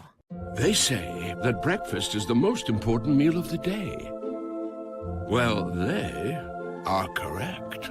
Roll into a good morning with our warm toasted bagels. It's breakfast worth waking up for. Ba-da-ba-ba-ba. I'm Dan Fouch, branch manager at Baird Private Wealth Management in Glasgow. Our office recognizes that football and retirement share more similarities than you might think. The head coach, that's you. You are the ultimate decision maker when it comes to your finances. A successful retirement happens with support of a financial advisor, and that's where the quarterback comes in. A quarterback and financial advisor both pay close attention to the details and make the correct adjustments so that goals can be met. Call our office and speak with a financial advisor who can help you execute the plays to win in retirement. So Aero Safety is an international safety consulting company based right here in Glasgow, Kentucky. We offer a wide variety of services, ranging anything from safety training to administrative services like policy procedures. It's any manufacturing, any industry around our area, we can apply that. And we can also make everything site-specific to the customer. So we make sure we're incorporating the company's policies, procedures, applicable hazards, equipment, things like that, that it's make it more relevant and engaging for the customer. Aero Safety is here to keep your employees safe and keep your business headed in the right direction. They say that breakfast is the most important meal of the day. Well, they are correct. Roll into a good morning with our warm toasted bagels. It's breakfast worth waking up for. Ba-da-ba-ba-ba. It's been an amazing 33 years. I've been blessed to have someone by my side that I can count on no matter what. Like 3 years ago when I had that car accident, you really came through for me. So I just want to say thank you, Alan, for being my Farm Bureau insurance agent. Kentucky Farm Bureau, big on commitment. Oh, he's been great too. Every morning in hardworking America, Hardee's biscuit makers rise to bake our original made-from-scratch biscuits. And now, mix and match 2 handcrafted breakfast biscuits, just $5. Find the best deals on the Hardee's app. Glasgow Scotties football on WCLU 103.1 FM and AM 1490. And video streaming free at WCLUradio.com and on the Glasgow Scotties and WCLU YouTube channels. Glasgow Scotties football brought to you by Don Franklin Auto, Hardee's, Baird Private Wealth Management in Glasgow, La Nacional Restaurant, South Central Rural Telecommunications Cooperative, McDonald's, Aero Safety, Applebee's, The People's Bank, TJ Regional Health, and Kentucky Farm Bureau agent Joe Myers. It's time for the Don Franklin Auto post-game wrap-up. You on the Don Franklin Auto post-game show, where the Scotties fall here at Barren County by a final score of 23-7. Glasgow dropping to 3-2 on the year. Barren County stays undefeated. They are 5-0 on the season. It's time now to take a look at our final stats, brought to you by McDonald's of Glasgow. And for that, here are Chase Lander and Bruce Tribute. Chase. All right, as the Scotties lose a tough one here, 23-7. I'll have the drive chart for the entire game, as Glasgow won the coin toss, and they elected receiving this ball game. They started on the 45-yard line, and they went 2 plays in that series where Jackson Bird intercepted a pass from Hudson Gum. With 11:04 left in the first quarter, it gave the Trojans the ball in the Glasgow 44, where the Trojans punted after that. So he gave the ball back to the Scotties on their 23-yard line as the teams traded punts back and forth, is where Brady Gary fumbled it with at 11:06 left in the second quarter. Brady Gary fumbled. It was a fumble recovery for Brady Gary in the second quarter. It also gave Glasgow the ball on the 19-yard line of Barren County, for our own 19, where they punted on the next possession. It gave the Trojans the ball with 9:08 left in the second quarter at the 47-yard line, where then Dalen Thomas scores on a 20-yard touchdown run. It only took 3 plays and 63 yards. Jacob Dooley's extra point was good, and it was a 7-0 lead for the Trojans. As on the Scotties' next possession with 7:31 left in the second quarter, they turned it over on downs. So the Trojans got the ball on their own 46-yard line, where they went on an 11-play, 54-yard drive, which took 4:46 off the clock. It was a Tate Spillman QB sneak from 1 yard out. It gives the Trojan a 15-0 lead after the Dalen Thomas 2-point conversion. And then the Scotties got the ball back with 19 yards left in the half, and the score at halftime was 15-0. As the Trojans opened up with the ball in the second half, it was a fumble recovery by Stephen Garrett with 10:05 left in the third quarter. It gave the Scotties the ball on the Glasgow 43, where 4 plays later on a 43-yard drive, Jarrett Martin goes in from 24 yards out. Jared Malagon's extra point was good, and it was a 15-7 lead for the Scotties, as both teams traded punts back and forth for the next 2 possessions, as Barren County had the ball on the 14-yard line as Xander Contreras recovered a fumble on Glasgow's 5-yard line, and the Scotties turned it over on downs from inside the 5-yard line with 57 seconds left in the third quarter, and where Barren then went on a 6-minute, 97-yard drive, which took 13 plays. It was a Tate Spillman 1-yard touchdown run that gave the Trojans a 23-7 lead after the 2-point conversion by Briggs Harris off the left end, as the Scotties turned it over on downs with 4:49 left in the fourth quarter, and the Trojans ran out the clock with 4:49 left in the game, and your final score is 23-7 in favor of the Trojans. All right, Chase, let's get Coach Garman in here, and then we'll put you back on the mic and let you go through the tackles once Jeff talks to us here briefly about this one. Scotties fall 23-7 here on the Don Franklin Auto post-game show to the Barren County Trojans. And Jeff, kids played hard, fought hard, no question about the effort, but just really struggled on offense. We had some opportunities there in that second half. Got a turnover inside the 10-yard line, could not capitalize on it. We had a bad punt, got the ball around the 30, couldn't capitalize that time. just hard to win, as we were just talking about off mic, when you don't take advantage of those kind of opportunities. No, we were just, I thought in the second half we made some plays in the second half and scored our touchdown and got us in. We got the momentum going. Then I thought our defense second half really picked up and played really, really hard. Not that they didn't play hard the first half, but they played hard, and they gave us an opportunity right there. And then when the score's 15-7 and we've got the ball down there inside the 5, we've got to score in those situations, and we didn't. Give Barren County credit. They made a nice stand down there, and that was kind of the ball game right there, when we don't take advantage of some opportunities that we had that our defense created. And we just got to stay at it, stay at work. I thought we got some more players. I thought, Jarek really got his offensive production turned up, and I thought it made a big difference. And I thought Hudson played a lot better tonight. Thought he made some plays. We still left some plays out on the field, I thought. We had a fourth down conversion that was dropped. So there was some more plays to be made. And there's a couple of jump ball situations that we didn't come down with that I thought we were going to catch at the time. But give Barren credit; they broke up the plays, and we're just not doing enough things right now to win a football game. And we just got to stay at it, keep our head down, and just keep working. And we start our district play last week, and we start our district play next week against Adair County, and these are the games that matter. So these are the ones that we've really got to get going. You've talked in the past, Jeff, about kind of shooting yourselves in the foot. That kind of happened again tonight a few times. I thought 8 penalties for 80 yards. Even on the one where you had the touchdown, you had to overcome 15 yards of penalties on that one.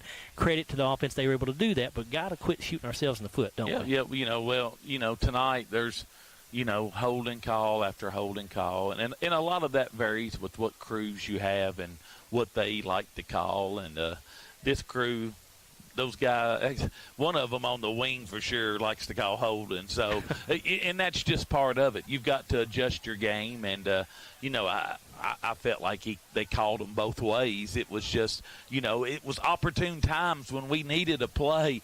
It seemed like, we didn't get the call, but that's just part of it, and that's part of football, and we've got to adapt, and we've got to be a little bit more keeping our hands inside, and we've got to do a better job in that situation. Talk about your all's use of Jarek Mart tonight, Jeff. I know you all came into the game wanting to get him some more touches on offense. That certainly happened. He carried it 5 times for 33 yards, made a catch, 3 catches, for 68 yards, and had a terrific catch over 2 defenders here on the touchdown pass on what was also a really good pass from Hudson Gunn. But just talk about the way you guys used Jarek tonight, and if we can expect to see more of that going forward. Well, I think we have to see that more going forward. I think we've got to get him the ball in different ways, and he's a talented player. There's no doubt, and we just got to kind of be innovative of what we try to do with him, and there we go.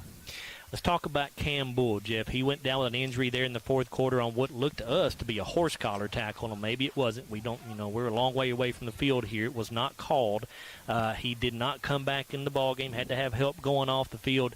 I know you can't talk. I know you're very limited in what you can say about injuries, but any kind of idea how serious this may be? I just know that he went out of the game, and they were looking at him over there, and they came and told me that he wouldn't be back the rest of the night, and that's about the extent that I know of any information at this point right now. Well, Jeff, Adair County next week, they were in a battle with Monroe County tonight. At last check, it was 28-22, Adair County leading Monroe County, but it did come out as a final. Adair County wins it. Actually, I'm sorry, 36-30 was the final score there. But good football team coming in. You got a first district ball game against Adair. Got to find a way to rebound off this loss here. Got to find a way to rebound, and no better place than to do it at home. And we get a home game, and been 2 tough games in a row, and we knew this was going to be tough. I mean, when we started off, when I was looking at the first 5 games, that's what I told our guys. If we walked out of here 4-1, I would be tickled to death.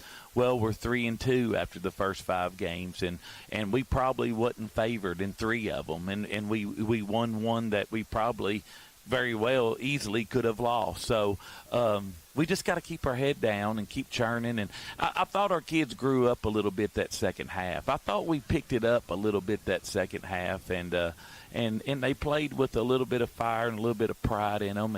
And I thought defensively they really turned it up. I think it's kind of indicative of the game as they scored late on us, and I think we were kind of out of gas at that point. We had put so much up, but there for about a quarter and a half in that second half, those guys just decided they weren't going to give up anything on defense and played pretty solid. Jeff, we appreciate your time. We'll see you next week. I appreciate y'all. Thank Scottie you. head coach Jeff Garman, his ball club falling 23-7 here to the Barren County Trojans here at Trojan Field. And we'll give the headset back to Chase before Bruce does the offensive stat, because Chase needs to go through our tackles on the night. Chase? All right, thanks, Joe. We're going to start with the Trojans on the tackles tonight. I got Jackson Bird with 1 tackle, Tate Spillman with 2, Dakota Wade with 1, Corbin Wells with 4, Braden Houchins with 2, Colton Thomas with 2, Bryson Williams with 2, and that is it for the Trojans on the evening. Now for the Scotties. I've got Kanan Allen with 6 tackles on the night, Cam Bull with 2, Ryder Heller with 1, Jarrett Martin with 4, Landon Martin with 1, Kellen Stone with 7, Xander Contreras with 5, Stephen Garrett also with 5, Brady Gary with 6, Max Lee with 5 tackles and a sack on the night, Justice Payton with 1, and Keaven Massey with 3. And I'll apologize, I'm probably going to be a little off on the stats because I am not used to doing all the stats over here. So, you doing the best you can. I'm doing that's the all best we I can can. ask. All right, Chase, thank you for those defensive stats. We'll turn things over to Bruce now as he'll look at the final offensive stats here, brought to you by McDonald's of Glasgow. Bruce? All right, Joe, we're here at our Don Franklin post-game show. Let's look at those McDonald's stats. The Scotties lose tonight 23-7. First downs, Barren County with 24, Glasgow with 4. The Trojans rushed for 302 yards tonight. They passed for 22 for a total of 324. Glasgow had 47 yards on the ground, 68 in the air for a total of 115. So they get out total yards by 209 yards tonight. Turnovers, the Scotties only turned it over once. The Trojans had 3 turnovers. They were 3 fumbles, and they lost all 3 of them. The Scotties' turnover was an interception early. Penalties, the Scotties were penalized 8 times for 80 yards, Barren County 6 times for 60. Barren County ran 6. There was 100 offensive plays run tonight. Barren County ran 97, ran 63 of them, using up 22 minutes and 20 seconds of clock time. The Scotties' offensive plays 34 for a total of 15 minutes and 40 seconds. Individually here tonight, leading rusher in the game for Barren County was Tate Spillman with 97 yards on 21 rushes. He scores 2 touchdowns and had a long of 38.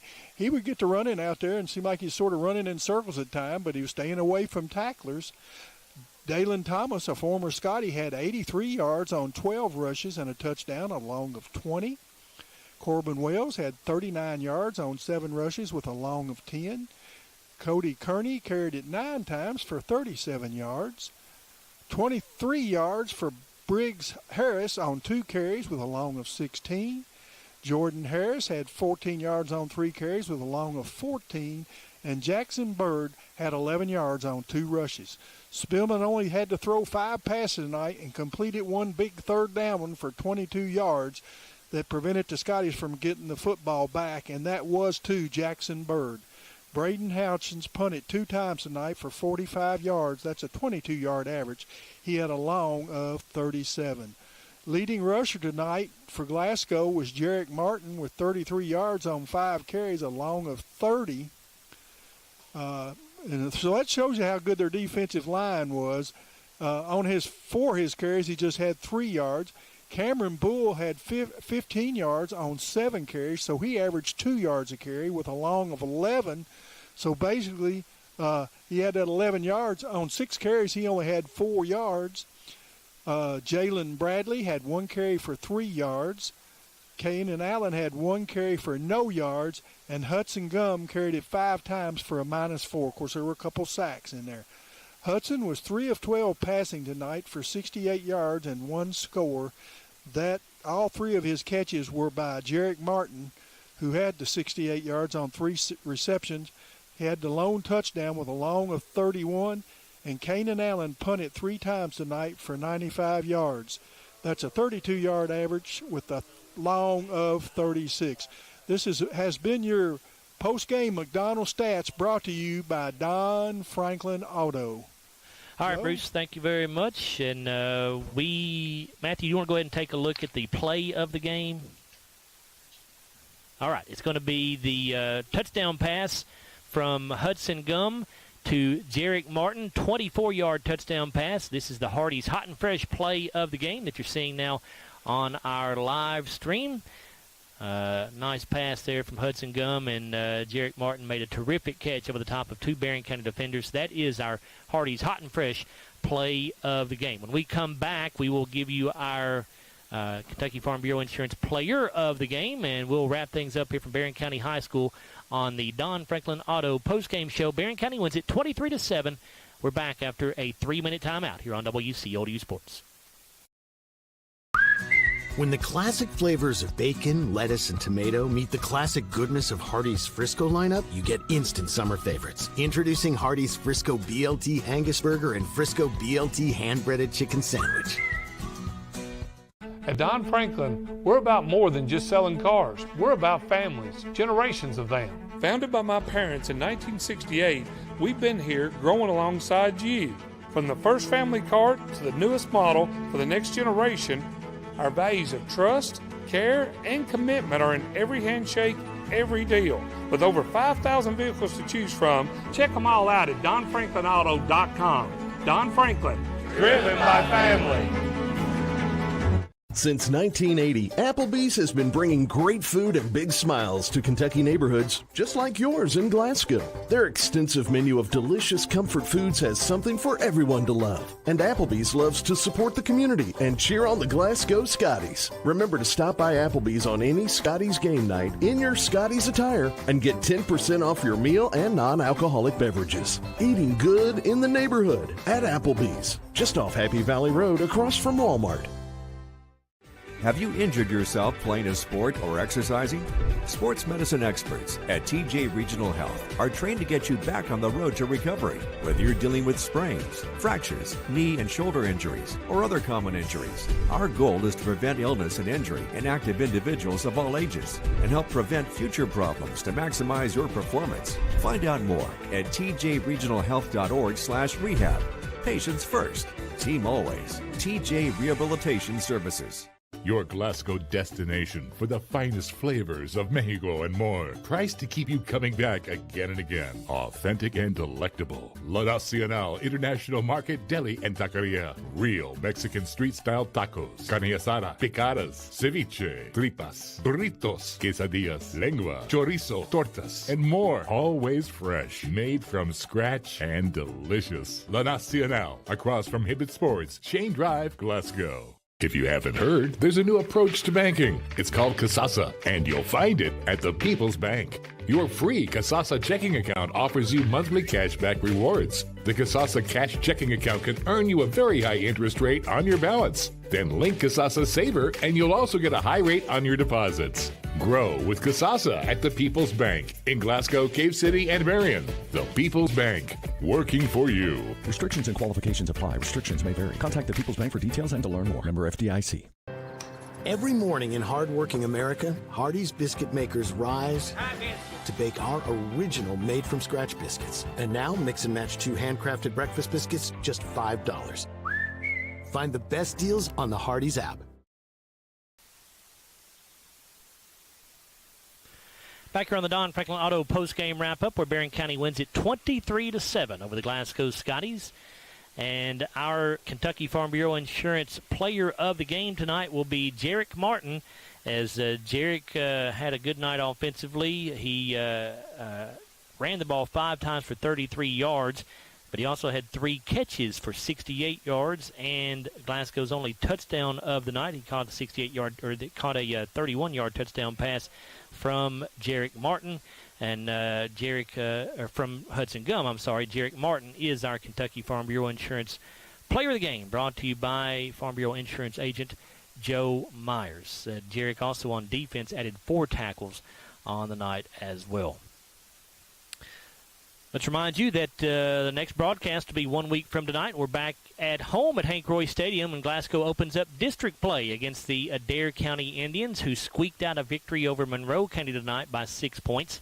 So we'll see how that one goes for the Scotties, but it's imperative that Glasgow bounce back here from these 2 losses against ACS last week and now Barren County here, because obviously you want to win all these first 5 games, but none of them really matter.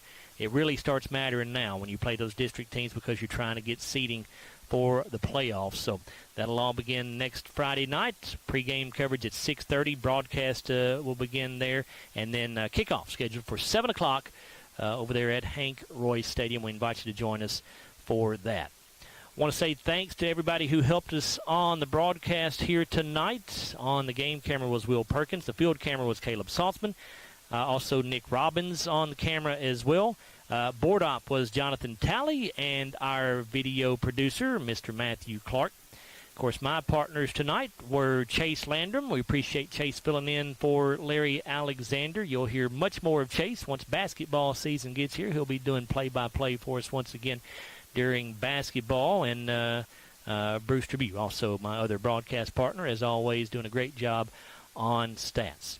So that'll pretty much wrap things up for us here tonight. Once again, your final score: Barren County defeats Glasgow 23-7. Trojans 5-0 on the season. Scotties fall to 3-2. I'm Joe Myers. Thanks for listening, everybody. Go Scotties football on WCLU 103.1 FM and AM 1490. Brought to you by Don Franklin Auto, Applebee's, Baird Private Wealth Management in Glasgow, La Nacional Restaurant, South Central Telecommunications Cooperative, McDonald's, Aero Safety, Hardee's, The People's Bank, TJ Regional Health, and Kentucky Farm Bureau Agent Joe Myers. Follow all Glasgow High School Scotty sports right here. Your home for local WCLU. A presentation of Seven Mountains Media Sports.